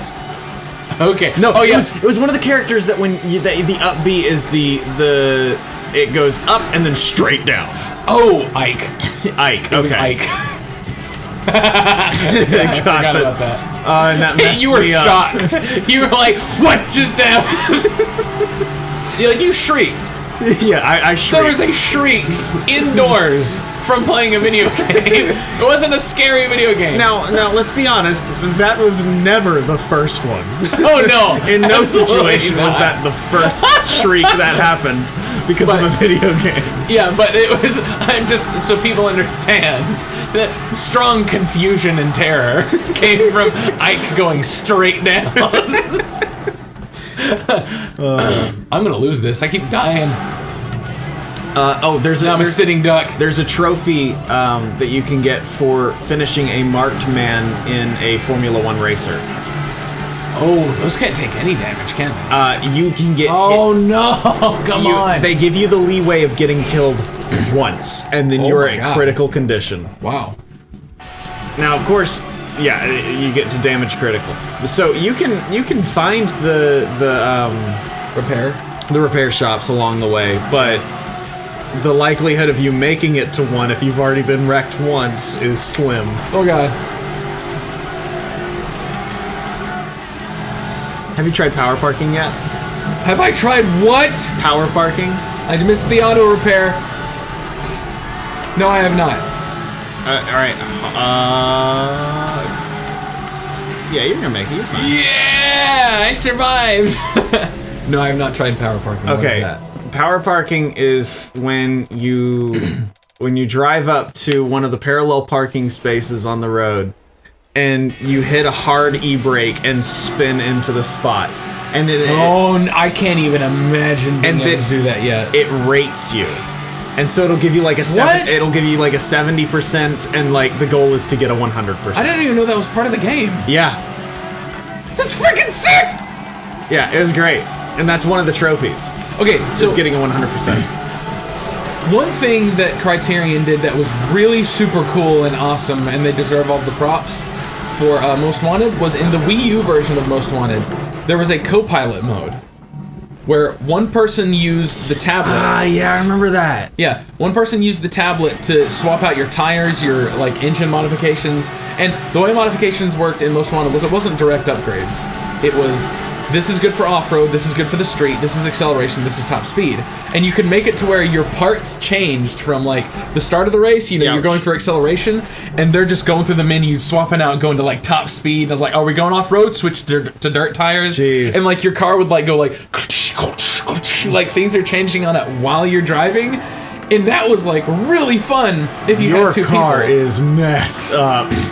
I love it. Yeah, no one's driving this. Yeah, if this game had drivers, it'd be a rated M game. Oh yeah, it would be horrific. Yeah. Thanks a lot. Turned you around. Here. When you get up, so drive forward. So turn to the right. And go up those stairs. Okay. Whee! Oh, sweet. Oh, shoot. I gotta go back. You can, if you go straight. Oh? Yeah, go straight. Okay. Hold on. It's tough on me. I am a novice. Go through there. Now you can turn around. Oh, okay. How do you freaking know that? Dude, that's such a specific thing. I don't even know that about places where I live. It doesn't even have a smash gate. I know! It's such specific knowledge. Yeah, Stop hitting me! I know this game better than I know Woodstock, Georgia. Like I've never known a place. Okay, maybe not. Well, I know Woodstock, Georgia pretty well, but maybe not anymore. It's changed a lot. It has changed a lot. But not to dox ourselves, but yeah! Faggot! You piece of trash! Okay. Okay. What was I gonna do? I was gonna change cars. No. I want to do a race I haven't done yet and try to maybe unlock a new car. Okay. Yeah. How do I get off of here? Where's the exit? Yeah, here we go. No. Wait. There's what? Go back. Go back to the toll booth. All the toll booths have races as well. I didn't know that. Mm-hmm. I knew that it was all the intersections. I didn't know it was all the toll booths. That's cool. Yeah. But also, so right now, this car looks pissed. Right now, if you're early in the game, then not every intersection will have a race. Boom, baby. Jeez. Yeah. Since you're early in the game, not every intersection will have a race, but by the end of the game, every intersection has a race. Oh, that's so cool! Progression. I love it. God, I love progression so much. It's probably my favorite thing in a video game. You mean, I thought it was necessary. Yeah, well, apparently it isn't. Apparently now it can just be monetized and gated off, and people don't like that part. They're like, I'm gonna pay to skip the progression. This reminds me of something that I was gonna say earlier. Excuse me, hang on. This is this game at its finest. Yes. I love the looking for stuff and the open world aspects, but Road Rage, with the music going on a cramped road, one takedown after another, chaining your boosts. This is my favorite thing in this game, is taking speed cars to Road Rage. This is just godlike. And Most Wanted and Hot Pursuit have nothing like this. Nothing even close. Where's the spiritual successor for this? I don't know, man. With just the radio. This is what I was gonna say earlier, is that like, so you can go for as long as you want with any car. So like with the beginning car, like the guy next to you, he was driving the Cavalry, the first car that they give you, because They're scaling when it comes to difficulty. Oh, that's wrecked. Take him down. There we go. Their difficulty when it comes to the scaling when it comes to difficulty. Yeah, you know. Yeah. Well, that's why I just said it correctly for you. Yes, thank you. It's so good. Like the drivers, even though you're going in a slower vehicle, they'll pitch you against drivers that are driving similar vehicles. Yes. And that doesn't mean that they're easier. Right. In fact, they're probably just as aggressive. It's just as good every time. It's just the speed of the game is different. The amount of health you get is different, but it's all balanced well. It's all done so well. It feels like so much careful thought went into this. Even though it feels like, just a rough and tumble slam bang adventure where it's just like, this could have been thrown together if we're just going off of its personality. This is what I would imagine if Platinum made a racing game. Ooh. Probably needs a lot more eldritch horror. A lot more like, oh my god, those are angels? That is disgusting. But yeah, needs a lot more death, but yeah, I get what you mean. He probably would put people in the cars. And they would look really cool. Specifically Kamiya. I'll say Kamiya would put the people in the cars, make them look really cool, and things would get violent. Oh yeah. But yeah, like, I need to show you that trailer for Astral Chain. But Criterion, I put Criterion up there. Okay, this era Criterion, I put up there with like Resident Evil 4 Capcom and Platinum Games, and like just companies that were just so much further ahead of everyone else. Yeah. And like just so at the best that they ever were, like ever were going to be. Like Criterion, I mean, the name is, they were named correctly. Such like a high standard. Just the best of the best. Watch as I just put that here. You take it. You do something. You do whatever you want. Alright. I like how you straight up grabbed that from me. And they were like, oh, alright. Like, the body language was, give it.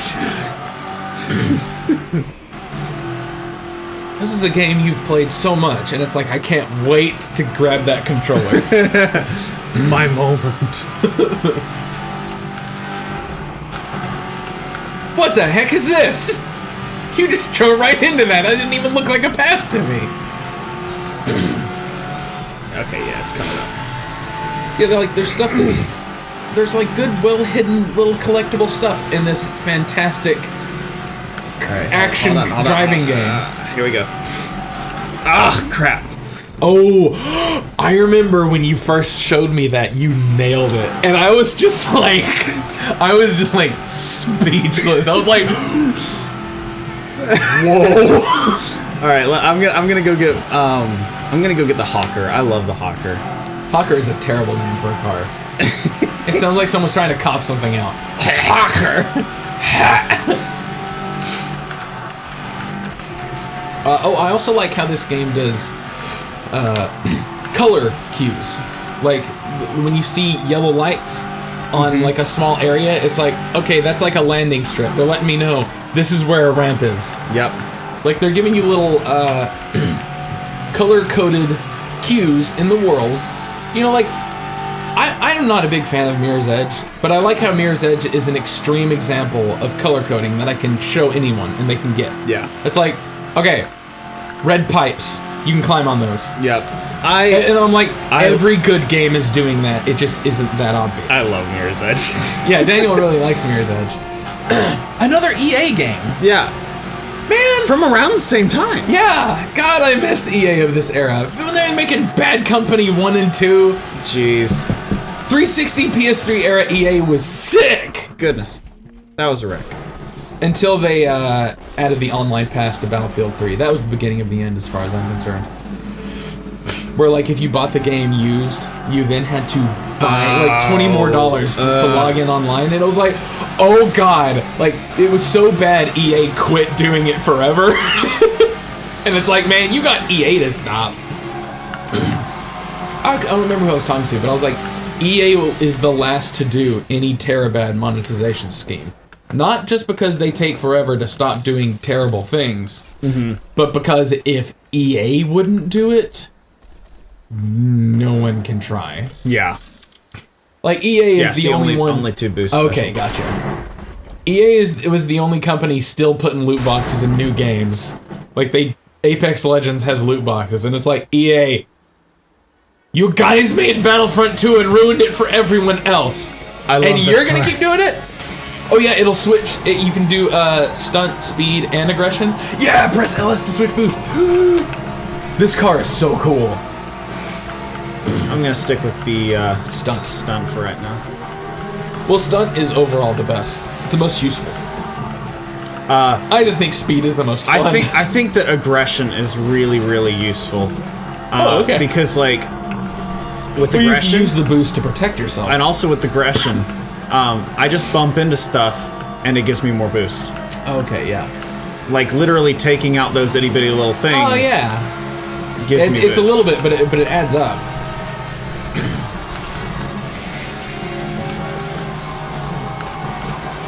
What were we talking about? I don't even know what to add. Oh, yeah. I'm zoning out. I'm enjoying the game. Enjoying the way it looks. Also, when this was on the 360 and PS3, this was one of the only, like, 60 FPS racing games that I remember playing. It was like, for that era, 60 FPS was so rare. It was so uncommon. And it was weird because PS2, GameCube era had quite a bit of 60 FPS games. Like, Crap, I did it again. like, Super Smash Bros. Melee was a 60 FPS fighter, and I remember I didn't know what that meant yet, but I remember when I played Melee, it felt better than most games that I had. I was like, why does this game feel so good? Why does it look so good, even though it's so dated? different? Yeah, I didn't know it was different, but I didn't know at around the time of Burnout Paradise either. But I knew that when I was playing Burnout games, it was like, this feels better than the other games. Yeah. Like, Need for Speed was never 60 FPS. I think probably around the 360 port of Most Wanted, it became 60 FPS, and I remember playing the 360 port at Walmart and thinking, this is amazing. And I didn't know why, because it was like, it looks about the same. Why does it feel so much There better? we go. Oh, That's what I was God. trying to show you earlier. I held it too long though. And no, the stunt just kept going after you landed. That was sexy though. Super jump failed. You're a failure. I'll just do a regular flat spin. There we go. Woo! Are you doing that with the handbrake? Yeah. Okay. Handbrake. I usually do a mixture of handbrake and with Regular brake? yeah. Gotcha. All right. And this is This is Atomica. Crash FM. thank you, Atomica.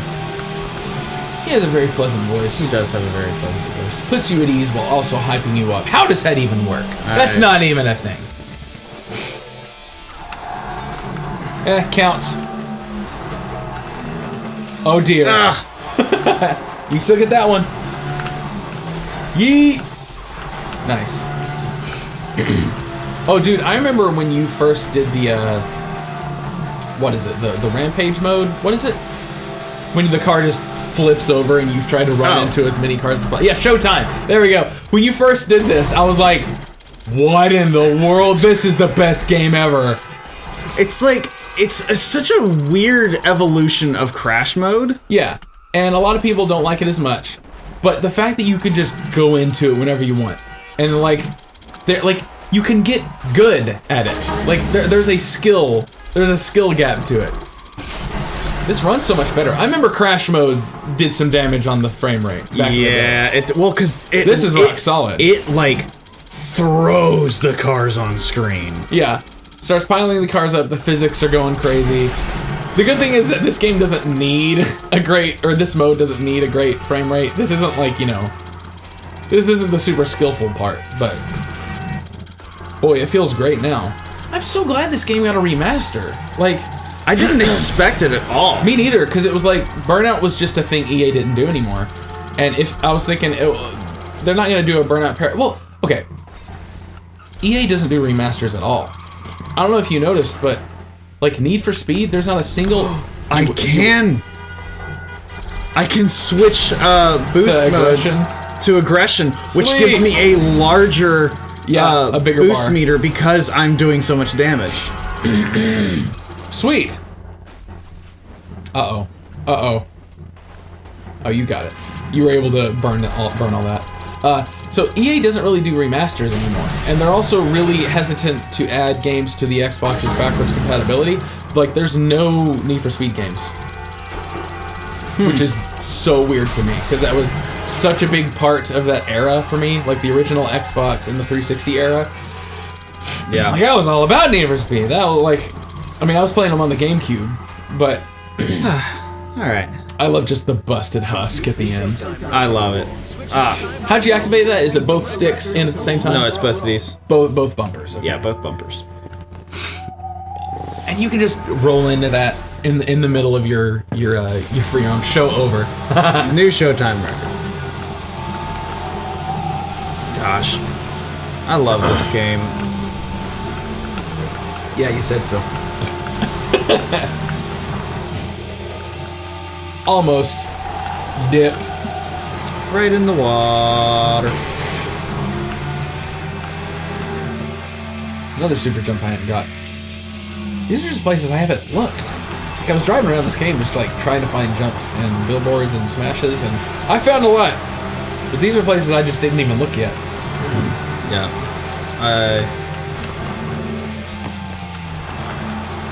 I need to blow my nose. All right. Entertain the people. Well, if you look to your right. Wow. That was probably... That's a good old Let's Play joke from 2006.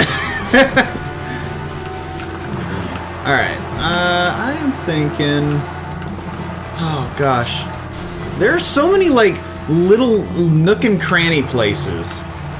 You mean, like, nooks and or crannies? No. I meant what I said. Like, there's a... Over next to the Lone Stallion Ranch, there's a, Sorry. Tricks. There's a racetrack. So now y'all can tell why we didn't make Craven Daniel. He sucks at Let's Plays. That wasn't really gonna go anywhere with him. Let's see. Ah! I'm not implying that I'm great, but I'm alright. I get too easily absorbed. Yeah, you get too much into the game, but the goal, it kind of depends on what you're doing, but usually err on the side of commentary than gameplay. Because if you're screwing something up in the game, you can be like, okay, I'm screwing something up, 1 sec, let me fix it, and then we'll get back to the commentary. Oh, dude, I love driving around this area at night just because there's no streetlights around. You just got your headlights. Yeah. Oh, it's so hype. Where is it? Is it the baseball? No, not the baseball field. There's another place like this. It's more of a just a straight oval somewhere. Is it that area? I think that this is the area you're talking about, but I don't think there are any areas that are ovals. This is just a figure eight. Yeah. Okay, no, I think this is the place I was thinking of. Yeah, it is. You were just going the opposite direction. Oh, gotcha. That confused my dyslexic brain. All right.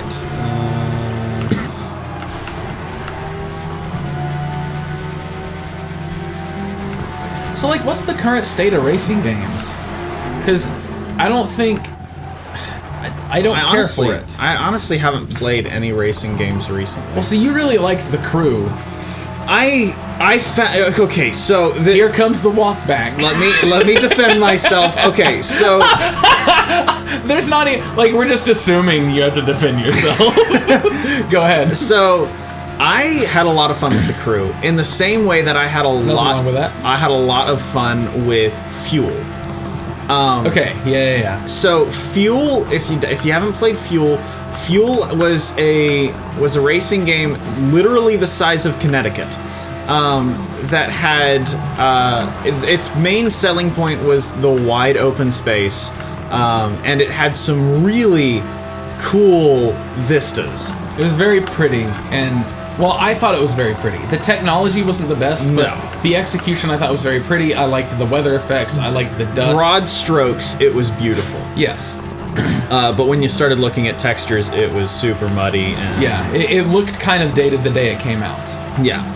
But that's just because of like how large the game was. And it was so easy in that game to just zone out. To just get lost. Yeah, and that was the point of it. And a lot of people said that it was just an aimless racing game. Yeah, there's nothing in the world. There's nothing to do. But the races are uninspired. But for me, it was like, that's the point. Yeah, I mean, like, there's truth to it. What the hell? That was amazing. I've never seen anything like that. Sorry, go ahead. But I loved Fuel because, like, I felt like, and maybe this is a little pretentious, but it's like, I felt like I got the point and nobody else did except for Tim. Like, because it was just... Well, like, and I read the reviews before I knew Daniel got it. He got it, and I was like, does this game suck? So, like, I was already against it before I started playing it, and it won me over. So, yeah. And I don't think... See, back then, like, in this era, there was this... Critics had a lot more pull over people's opinion. Yeah. Because I think critics did their job a lot more back then. So they could have a little more pull. Like if a game reviewed badly, it was DOA. It was doomed, yeah. Like people were like, yep, probably sucks. Tend to agree with the critics.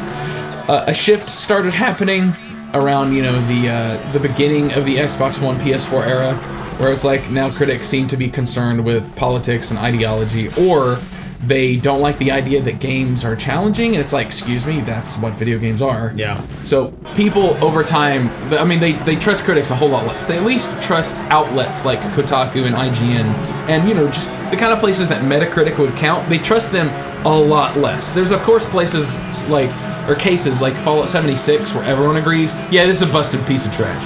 Yeah. But, like, there are some games that review extremely poorly that get more than cult followings, and then there's games that review extremely well that go nowhere. Titanfall 2, absolute bomb, despite being a raving critical success. Right. I think if Titanfall 2 came out 6 years earlier, that critic response would have sold the game on its own.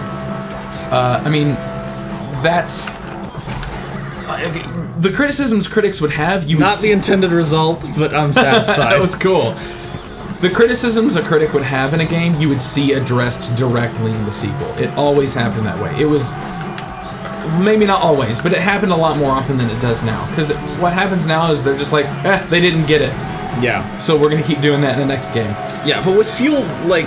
For better or worse, that was just how it was back then. So Fuel got reviewed poorly, it died. Yeah.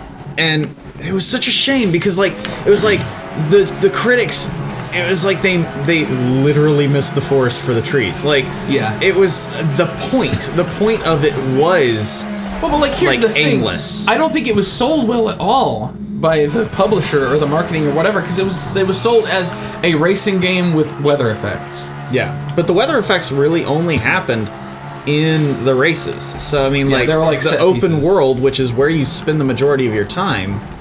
Like, it was just a really almost like tragically beautiful. It was a good sandbox. Yeah, it was a fun sandbox to drive around in. Oh my gosh, and like the sense of speed that it had when you were driving downhill. Was glorious. Driving downhill, but also like taking a dirt bike downhill was some of the most fun I ever had. Yeah, and they had little dirt roads through grassy plains that the way it would lead you around was really nice. This game does that phenomenally too. Yeah, like I remember. Gracious, I'm focusing more on the conversation now. Yeah, you can tell you're doing a good job. When I zen out in this game, where I'm just hitting the turns, going down a path, it's like there's something I'm going to go down that way. It's amazing how well connected it is when you compare it to its Need for Speed peers. Yeah. Which their open worlds were never as well connected. No. You know, they had to be restrictive in their races because they couldn't let you just drive around. It wouldn't have been fun. It would have been confusing, and it would have been counterproductive because you're like constantly running into dead end after dead end, like actual roads. But Fuel did this same thing really well, where it's like, you just could get lost driving, and it wasn't like you were running into dead end after dead end. You were running into another turn. Yeah, Or just go straight. And they could do that because the map was so large. Yeah. And like, I remember there was one day where I was just like, I'm just gonna drive. And so I literally drove in that game for like 3 hours, just from one corner of the map to the other, just because I just wanted to relax. And it was awesome because also another thing, a little bit of a difference that game had with the way that it managed the cars than the way this one does. It had just as many cars, but you could change your car on the fly. So you could go and you could be like, That's actually what they added in Most Wanted. You could switch cars just whenever. Yeah, and it was like, okay, you're driving on the road and you're with a really good land vehicle and you're about to go off road, and so you're just like, all right, I'm gonna switch. Yeah, and it was just as easy as that. It was just great. But that was okay. Yeah. As that relates to the crew did that thing as well. Yeah, I don't think the crew did. I don't. No, I didn't say as. I don't mean it didn't do it as well as that. Yeah. I also did that. Is what I meant. Yes, and it scratched an itch. Okay, it didn't scratch. And it was an itch that hadn't been scratched in a long time. Exactly. So it's not that it just scratched the itch particularly well. Yeah. Or scratched it completely, but it definitely scratched the itch. And I remember specifically there was one time where I was doing a race in the crew, and it was an off-road, or it was an on-road off-road race that went from in the crew it's like a caricaturized version of the United States, and so it went from I think it went from Georgia all the way up, okay, quote unquote Georgia, you know what I mean, from Georgia all the way up to like DC, then across a little bit to like Chicago, then down to Mississippi. They also added cities later. Kind of. Not quite. Oh, okay. Yeah, That's what they said they did. They said they did, and by that, it was like a little dot on the map. Gotcha. Yeah. Anyway, but like, there was one particular, like this race, this singular race took. It was like a cannonball run. 2 hours. Like, it literally, the race. I don't care how bad your game is. You make a 2-hour race, I got respect for you. Like, it took 2 hours real time to do the entire race, and I was like, that is amazing. Yeah, that's pretty cool. And it was like, even though you're still racing at breakneck pace with these people next to you, you're still able to look at the scenery and like just glance around, because take it all in. The majority, you're driving straight. I mean, you're just trying to navigate traffic and things like that. And so like driving through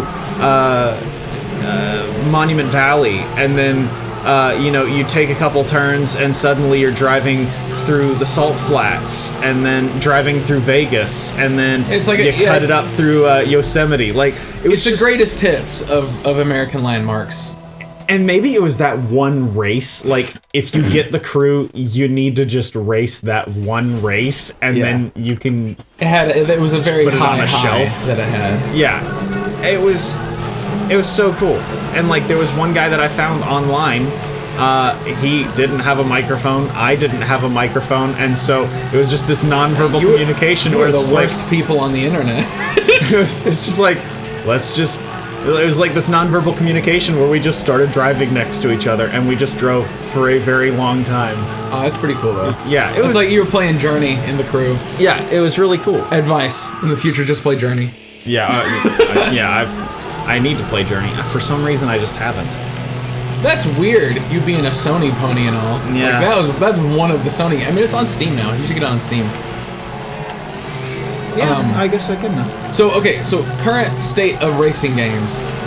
Specifically, I'm not talking about Forza. Okay, I will talk about Forza Horizon. I'm talking about like arcade or like arcade open world racing games. Like this kind of thing. There's no Burnout. Burnout's been MIA since Paradise, unfortunately. Save for this remaster. Really, the only one I can think of is Forza Horizon. Okay, well, there's Forza Horizon. There's The Crew 2.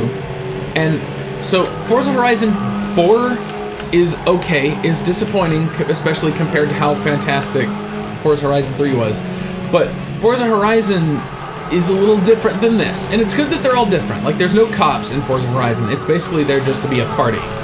Like, it's there to have a bunch of festivals and drive around really highly detailed, licensed real cars.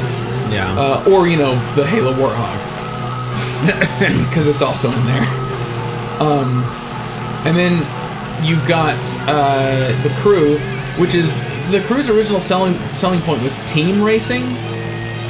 And I don't think it ever really executed it that well, personally. Like, they had the different classes of car, and they were like, this is all gonna be about getting your team together. And it's called The Crew. Yeah. Get your team together, go online, and have racing battles in the open world with people. Yeah, and let's be honest, even if you liked The Crew, you didn't play The Crew for the races. Yeah, I'd be very surprised if you did, because the controls, in my opinion, one of the main reasons I dislike The Crew is that the game did not feel good to me. I told Tim that I liked The Crew, and he tried it, and he messaged me, and he was like, okay, what am I missing? Because I don't like this. Yeah, I was like, this doesn't feel good at all. Like, the controls are laggy. The cars, like, they don't feel good to drive. They don't sound good. They don't look nice. The UI is weird. Yeah, the UI is bad. And it's weird because Reflections made it. Reflections made Driver San Francisco. Which is a great game, in my opinion. That is a fantastic game. It was very unique. It is very. That was a good game. Yeah, but that's back in this era. Yeah, it was. So the Crew 2 came out. I know nothing about the Crew 2. I didn't hear anything about the Crew 2. It's like Shadow Warrior 2, where it's like, that just happened, no one talked about it. Okay, so here's what they did with the Crew 2. I haven't played it, but I know a good bit about it because I was debating on getting it. So it's like if they took the Crew 1 and they added boats and planes and took out the cops. That does not fix the Crew. And that almost sounds like we're just trying to distract you from the issues we haven't fixed. Yeah, That's me being cynical. Oh, it's a one-on-one race. Ooh. It's pretty much a straight shot, though. Okay. Anyway, you were saying? If the Crew, honestly, if the Crew 2 had cops, and if it was just the Crew 1 with planes and boats, and of course, you know, they added them in the Crew 1, but bikes as well. Yeah. I would get the Crew 2 because, I mean, I enjoyed the Crew 1, and so if it's just the Crew 1 with added stuff, then yeah. But if they took out cops, which I just enjoy cops, like, why not have cops? Yeah, cops can really add to an open world if it isn't as well crafted as this one. Yeah, they just add an extra challenge to conquer. Like, I mean, Most Wanted, the first Most Wanted, when you would just get into a cop chase because you wanted a cop chase. Yeah. Like, it was, I never got mad. It was like, oh yeah, baby, let's go. You're cutting it close. Yeah, I'm gonna lose. But, not necessarily. Alright. Nice. With my biggest issue with the Crew is not that the game feels bad and unfun. Okay, no, that should be enough. But my other issue is how it's monetized. Ooh. And it feels like the game felt very incomplete at launch. And then when the season pass stuff came out, it was like, this should have already been here, and it isn't even that much. Yeah. But it was expensive. And the Crew 2 starts off like that. The Crew 2 started off with a big expensive season pass, and the game is light on content. It's made to be a game as a service, and I'm just not interested in that at all. So the Crew 2 cannot fix itself in my eyes unless it becomes a completely offline, like an actually complete video game with a tuned progression system. Yeah. So there's not a lot the Crew can do to actually get me on its side. Yeah, I'm also kind of a pushover when it comes to rating and criticizing games because I will find something to enjoy about it, and I think that comes from the limitations that I had with the PS3 of old. Yeah, is like I was stuck with the things I had.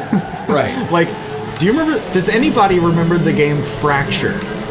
Dude, I remember Fracture, and it was awesome. Yeah, but LucasArts! I think that only you and I remember that game. Oh, yeah, that's probably true. But it was this really, like... One, it was about a civil war between the East and West, which... Yeah, that was pretty cool. That was interesting, yeah. And the thing was technological augmentation versus biological augmentation, which was very interesting. It had a cool tech demo mechanic in terrain morphing. Terrain manipulation was so... And also, the East and West hired actual graphic designers to design their flags. They had some aesthetic flags. Yeah, which... honestly, Maryland is the only one that has a semi-aesthetic flag. I don't particularly like the Maryland flag, but a lot of people do. Whatever. Anyway, but yeah, Fracture was not a perfect game in the slightest. It ran very poorly. It had a lot of half-baked ideas, but I enjoyed it. Yeah. And I can enjoy games, but that doesn't mean I'm going to play them. Yeah. But like, okay, and I can find things to enjoy in games that people think aren't very good. Like I 100% in Crackdown 3. Like I really, really liked Crackdown 3. I had a great time playing it. I don't think it's an amazing game. Yeah. But it just, it hooked me in a way. Yeah. It scratched an itch. Yeah. Yeah. Very much so. I mean, it had no guess microtransactions, just an open world with a bunch of stuff to find. I guess I'm just very itchy. Well, especially when it comes to stuff that, hasn't been here in a while. And it's why I understand people that are like, I don't care about the Devil May Cry thing. I've been waiting for the sequel for almost 10 years. I don't give a crap what they do to it. So I understand that. But in a whole genre of racing games, there's not a lot to be excited about. I mean, there's the Need for Speed reboot, which was always online, and it had a lot of issues because of that. Yeah. And it was almost like, why can't this just be offline? I can play the game by myself. Why does it have to be connected to the internet? And it's like, it has to be connected to the internet because of online DRM, and because EA wants to be able to gather data on you to, use for creepy reasons, whatever those may be. Yeah. Then when they were talking about Payback, which was supposed to kind of be like a Need for Speed 2, in a way, like we were starting from square one with Need for Speed. Payback was going back to the, it can be offline. It's kind of an adventure game as much as it is a racing game, which was what Need for Speed eventually turned into. But with the reboot, they brought it back to this is just a racing game. Yeah. It was like it was honestly like Underground 3. Yeah. The reboot was. Payback was more like Undercover in a way, like with more stories or more of a storyline and stuff like that. But every single upgrade in the game was randomized in a loot box, just like the Crew. And it was like, this is exactly the thing I don't want from Need for Speed. Like, I don't want my car's progression to be randomized and it be based on luck.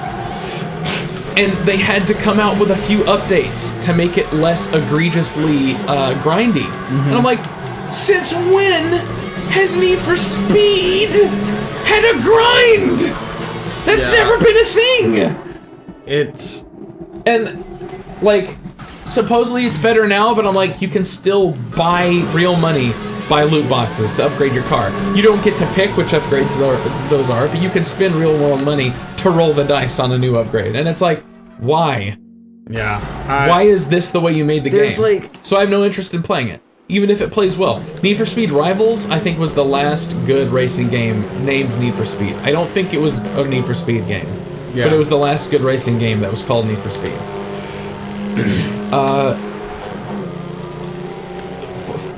Horizon 4 has the same issue that Payback has, but not all of the progression is randomized loot boxes, but there are a lot of loot boxes, and there's a lot of useless cosmetics for this little avatar you have that you never see because you're driving a car. Right. You put little outfits on this little guy, and you can do little dances, and it's like, please take that out. Wait, do little dances in the car? No, do little dances when you go to online lobbies, and your people are walking around. And it's like, this is dumb. You walk around as a person? No, you just see them in the background, and you can make them do dances. The face you're making is correct, and not turn 10. Playground games should be ashamed. Like, It sounds like an uncontrollable PlayStation Home, which PlayStation Home.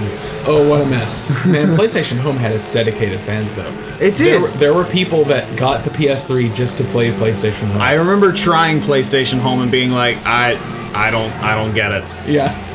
But a very Sony thing to do, though. I like those little things. You know, like Miiverse was a very Nintendo thing.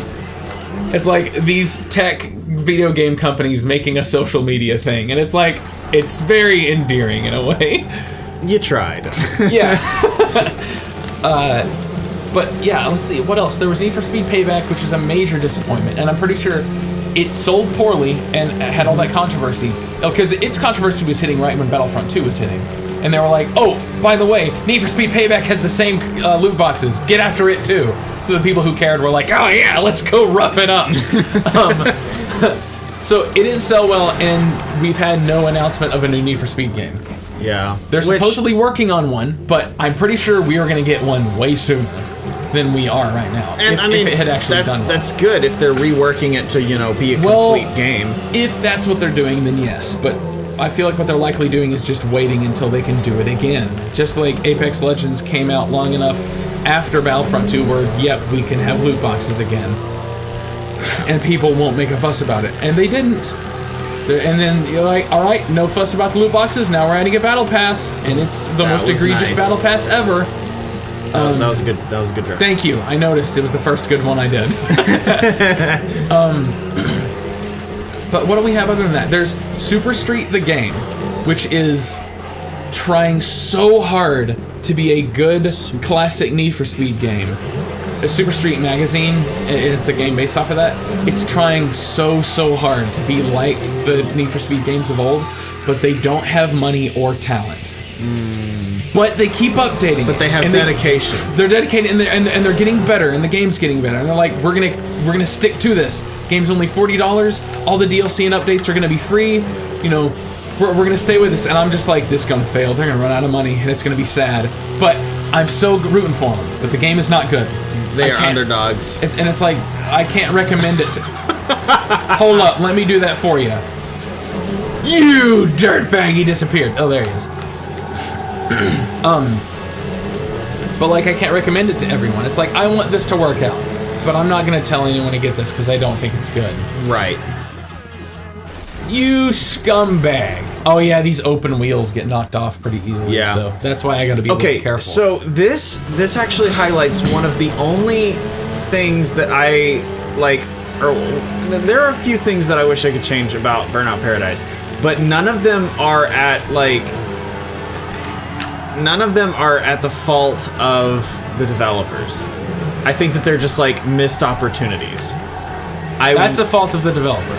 Any missed opportunity is the fault of the developer. Yeah, I suppose you're right. Goodness gracious, this guy is a reckless driver. You just don't want to talk bad about Criterion. I don't want to talk bad about them. No, but let's do it. So I wish that they would... Did I freaking lose him? Shoot. I wish that they would Okay, so if you remember in like Need for Speed Underground or Most Wanted, Most Wanted. Undercover. Yeah, actually, all of those. Yeah. Okay, all of the open world NFS games. Yeah, there would be NPC racers going around that you'd be able to just either challenge or whatever. Well, in this game, I wish that happened. Yeah. And it would just be like what Tim was doing just a moment ago, where like you can just take them out, or they're trying to take you out. Every intersection has a race on it, so that might feel a little redundant. Whereas Need for Speed didn't have that. Didn't have anything like that. Yeah, but I'm not. It's not even like races, but just like maybe just 8 people that are just floating randomly around the open world that you might bump into, and it's like when you're playing online but do it with AI. Yeah, I'm pretty sure Most Wanted does that. Criterion's Most Wanted does that, and it has the every race in an intersection thing. I wish that they would do that, and also, so I would if here, how about this? If we're going to add a couple features, then I'm just gonna go crazy. Okay, well, hold on. Do we want to hold on to this and go back, like hold this discussion, because this is gonna go for a while. It might, yeah. So should we real quick wrap up the hold on to that, the current situation? I'll hold on to that. Yeah, current status of So, where was I? It's so easy for me to get sidetracked with this game. Yeah. Where was I? I was talking about Need for Speed. The game of the really dedicated Oh yeah, people Super in Street. the Yeah, I can't recommend it to everyone, unfortunately, but I believe in what they're doing, and I hope it works out. Outside of that, I really can't think of anything else. Like, Activision just doesn't have one, Ubisoft's is The Crew, and EA is maybe doing a Need for Speed soonish. Sony has Gran Turismo, which they come out with very slowly. And that's not arcadey. Yeah. It wouldn't fall into that same category. There's not like a Gran Turismo Horizon. There was a game that came out on the Switch called Gear Club Unlimited that got a sequel that had no microtransactions. Like, there was no extra purchases. It was a complete arcade racing game with real cars. But it's not very well made. There's a huge input lag problem, even when you're playing offline. Where, like, and what sucks is that the second one got worse. Like, the second one piled on more effects and more demanding visuals, and the input lag just got worse, so the game feels worse than it did before. Interesting. So Gear Club is extremely meh. Like, it's extremely mediocre, even though it's not egregious in anything, like, as far as monetization. Which is ruining all of the good games, and then the games that don't have that aren't very good. So nice. That's just the most wanted BMW. Yeah. Sweet. I'm gonna go get that thing. I thought A was handbrake for some reason. I'm just using it for boost. But yeah, I think your best bet is Forza Horizon as far as new games in this genre, but it's not good, and it's definitely nowhere near as good as it's ever been. The arcade racing and open world racing genre did not improve. It only slightly got worse as time went on, which is a shame, because this was one of my favorite genres of this whole generation, the 360 PS3 generation, and just kind of is dead in the water for the new generation. I mean, Most Wanted isn't on the Xbox One or the PS4. It was only on the Wii U, because the Wii U came out a year before these. So kind of this generation doesn't have one of these games. Except for this remaster. Exactly, yeah. Which sucks. Yeah, well, I mean, get this game, but it sucks that that's our only, current option. And I'm not seeing any... I'm not seeing a Kickstarter campaign to make the successor. Like, Super Street the game is as close as it gets. Yeah. And, I mean, you know how I feel about that game. It's reluctant, but I'm just afraid it's not very good. I haven't updated myself on it in a while. It could have got a few... it got one major update one time where everyone was like, this is way better. You guys still have a lot of work to do, but you've really... Okay, you figured something out. They killed one of the biggest issues, which was the cars would, at a certain speed, no matter how good your tires were, would just completely lose traction and fly into walls. So, you had to go very slow and carefully through some of the tracks, and it's not fun. Yeah. Also, the AI was garbage, and they did a lot to fix the AI. And they updated the visuals a little bit. So, it's doing better. I might check in on it, see where they are right now. Unfortunately, $40 for a digital game is still a bit much for me. And it is digital only, there's no physical release. But I want that to do better, but it's not there yet, and Forza Horizon 4 should be better than it is, and it just isn't. Yeah. And none of it compares to this era. But, yeah, so I guess that's the end of that one. You want to get on the things you would change? Things I would change. Okay. And I've thought a lot about this, so, I mean, obviously. Lots of thought. So... Big thunk. So... One of the things that I would change is, I kind of mentioned it before, but I would add in, the NPC cars, kind of like that were in all the Need for Speed open world games. Yeah. That would, run away from you. Kind of like what they do when you're trying to track them down to unlock the car. Yeah. And so it's just like a little, alright, well, I'm going to chase you down and then smash you up. Yeah.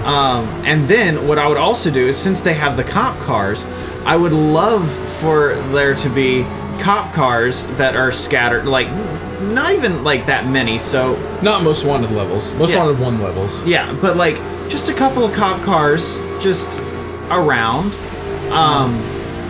And then if they spot you, then these would both be toggleable conditions.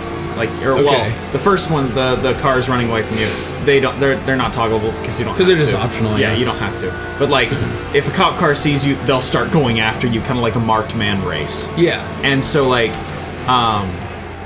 and so then they would start chasing you, you know, sirens ablaze, and you're trying to, you know, bob and weave out of them. I would just love for like a marked man, but just open world.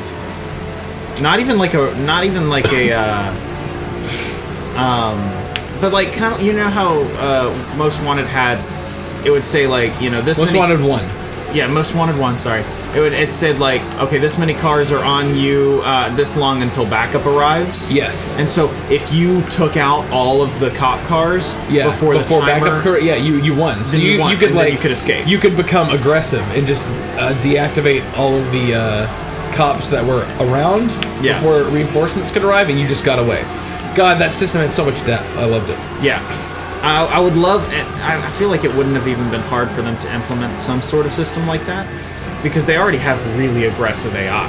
So, I mean, it wouldn't be too far out of the realm of possibility. But, well, I mean, now it is way too far out of the realm of possibility. Unfortunately. But go ahead.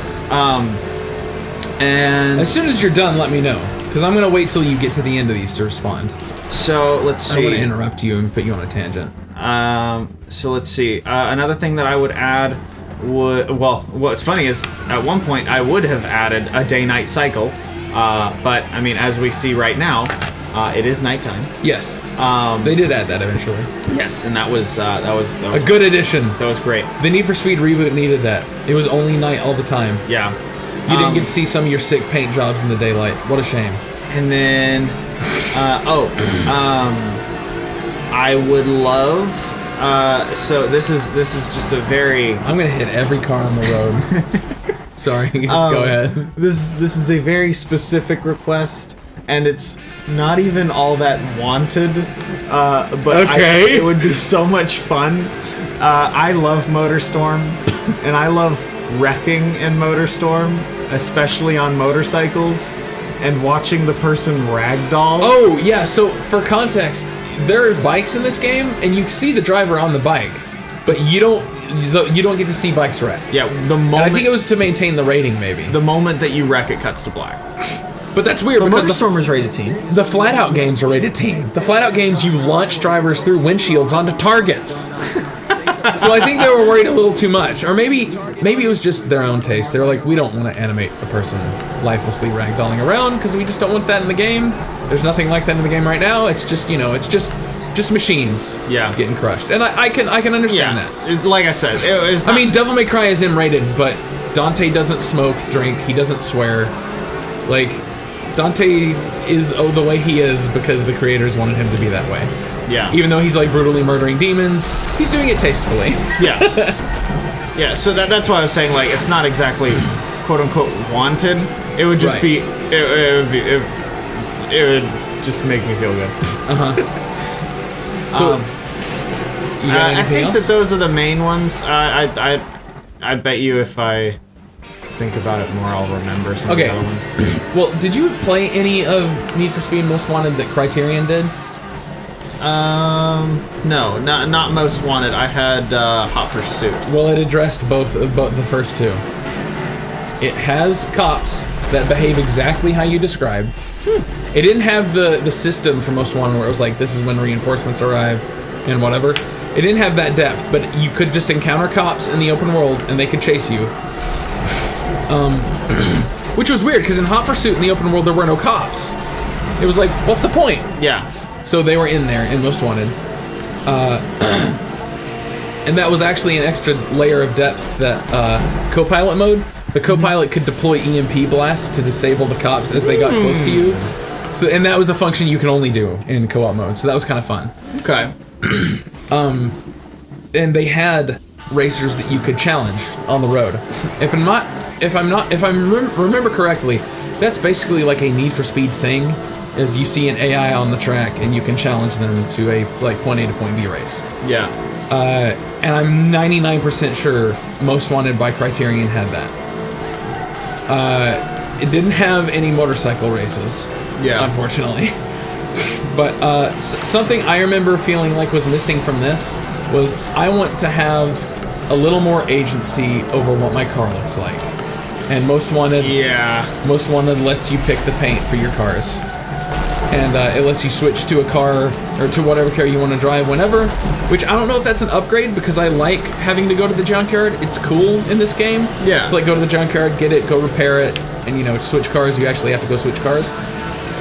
But it's really hard to get around the quality of life of just being able to tap a button and switch to the car in the exact same spot you are with a minimal loading screen. Yeah.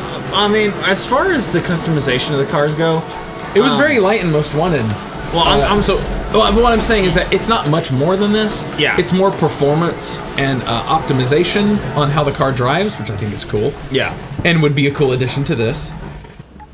So Most Wanted, in a lot of ways, feels like Burnout Paradise 2, but it's Burnout Paradise 2 with nowhere near the personality. Yeah. It's Burnout Paradise 2 with no DJ Atomica, a less interesting location. Even though the location was fine, it basically just does the job. The graphics looked better, but the art style wasn't as there. Like, I love the way the lighting looks in this, because it looks very cinematic. Yeah. And Most Wanted, it's not cinematic at all. It's very just there. It's just, this is basic lighting. It's not there to look like a movie. Like, the camera shake wasn't as intense. You know, it's not as fun as this. Yeah. Even though it adds a bunch of good quality of life improvements, it's got upgrades in many ways. It doesn't have the same modes because it's Need for Speed, it's not Burnout. But it's a good game. In fact, I think it's a fantastic game. I think it was the last great Need for Speed game. Yeah. That I would consider a Need for Speed game. Like I said, I don't really count Rivals, because Rivals just feels like a completely different beast. But I would recommend it. I would recommend you play Most Wanted somehow. You're gonna have to get it on PS3, or you can get it on PC. Yeah. But you'll need to use EA Origins for it, and that's maybe just find it used on PS3. Yeah, that might be the best option. What was cool though is that the Wii U version, Criterion actually considers it the definitive version, because it has that co-pilot mode, it has the tablet features, and it was the only console version to use the PC engine, because the Wii U was strong enough to play it and play it flawlessly, like 60 FPS, no problem. So that's the version I play. I really liked that one, but yeah, not everyone has a Wii U, so yeah. You could definitely get it on PS3 and get an opinion on it, and I'd like to hear what that opinion is in, maybe a year. Yeah. Talking backlog. Backlog mountain. The log is back, baby. But, ooh, I love this car. Yeah, I forgot about that. Ah, it's so cool! Isn't there a General Lee in this? Yeah, and it actually has the horn. Ah, it's so cool. It also has Kit from Knight Rider, as well as the Ghostbusters car. The Ghostbusters car is just legally distinct. These are all legally distinct versions of these cars. Like, it's not exactly generally. It's not exactly the DeLorean. In fact, I'm fairly certain the General Lee has a Mexican flag on top. Yeah, it does. Okay. It's got the Mexican flag on top, which was basically the only way they could get away with that. Yeah. Like, if you put an American flag on top, they'd probably sue you. So you had to get around it somehow. Go south of the border for a legally distinct General Lee. And then all the toy cars. Yeah, the toy cars were weird because they wouldn't take damage. They're so compact, they just bounce around. You get so many driveaways. This is great. Yeah, it was really fun. Okay, how about this, Criterion? Make it F-Zero style Burnout, because I'm on board now. Just looking at this. Just Burnout with hover cars. I'm down. Wipeout returns with Criterion at the helm. Let's do it, fellas. That would be insane. That would be glorious. Actually, you know what? So I think people should absolutely go here first. They should go to Burnout Paradise first. But if you want more after this, go to Need for Speed Most Wanted, the reboot. Don't go to the original because it's really nothing like it. Yeah. But if you want more after this, go to Need for Speed Most Wanted, and unfortunately, that's kind of your lot. Yeah. Like, that's... Because Forza Horizon doesn't have any cops. Yeah, there's no cops. The customization is nuts in Forza Horizon. It's incredible. I mean, I'm a sucker for customization. Yeah, you could get lost, especially the PC version, since you get to use the mouse for all of your libraries. Ooh. Like, you could go nuts. You could, honestly, okay, it's hard to not recommend Forza Horizon 4 because it is the new one that's getting updated and everyone's playing it. But 3, I think, is just the best starting point. And then once you're done with 3, you can go to 4. And then by the time that happens, 4 might be totally fixed. Yeah. So I gotta recommend. Oh. Woohoo! That was awesome. That was spectacular. I'm in a parking lot. Yeah, he parked. It was on purpose. So if you like customization with your open worlds, Forza Horizons is good. The monetization isn't super egregious. It's really cringy and it's kind of gross. You don't really feel like you're being manipulated into spending more money, but you can just feel the less mentally defended getting manipulated. Yeesh. Like people with a weaker constitution, you can feel their money leaving their pockets when you play that game. And it's a shame that that's what the game feels like. However, Forza Horizon 1 and 2 don't feel like that, but they aren't on PC, so you'd have to get a 360 or an Xbox One to play those. But yeah, 3 is the place to go, in my opinion. Yeah. But if you want just this, just like the excellent gameplay, you've got to get this remastered, and then once you're done with this, go to Need for Speed Most Wanted Remake. If you have a PC and you're okay with using Origin, then you know. No. Oh, I don't have brakes, or I have air brakes. Yeah. If you have, and if you just have an Xbox One or PS4, I think you're pretty sure you're out of luck on that.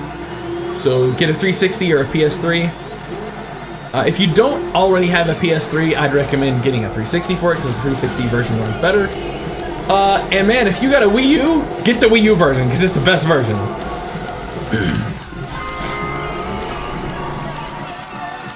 Yeah, the only problem with the ski lift or the ski jump is that you can't get dope. You can't get that fast of a spin. Yeah, because you're going at such a high angle. Yeah. It's still sick though. It's my favorite jump in the game.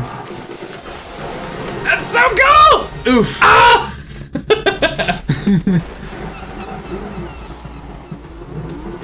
Where we're going, we don't need roads. Yeah, what are we talking about? I need more water. I don't even remember, man. I get so sidetracked when you put the controller in my hands. I think we might have said all we can say. Maybe. For this one. It was a good episode. A lot of good stuff. A lot of good stuff to talk about. I think just like if you've never played these kind of games before, play Burnout Paradise and see what you think. The remaster is very inexpensive. Yeah, and it's very good. I'm pretty sure I could be misremembering this as a different game. I could be thinking of I could actually be thinking of Forza, but I'm pretty sure the PC version of this game is extremely well optimized for modern hardware. Like it runs very well, and it's not very demanding because it's a bunch of old assets. So it's kind of a best case scenario where it's like, well, can my PC run it? And it's like, probably. They did a good job. Yeah, I probably. And it runs incredible on the base PS4 and the base Xbox One. You don't need the expensive ones. So if you want to give the genre a shot, I recommend starting here because I recommend people start at the top.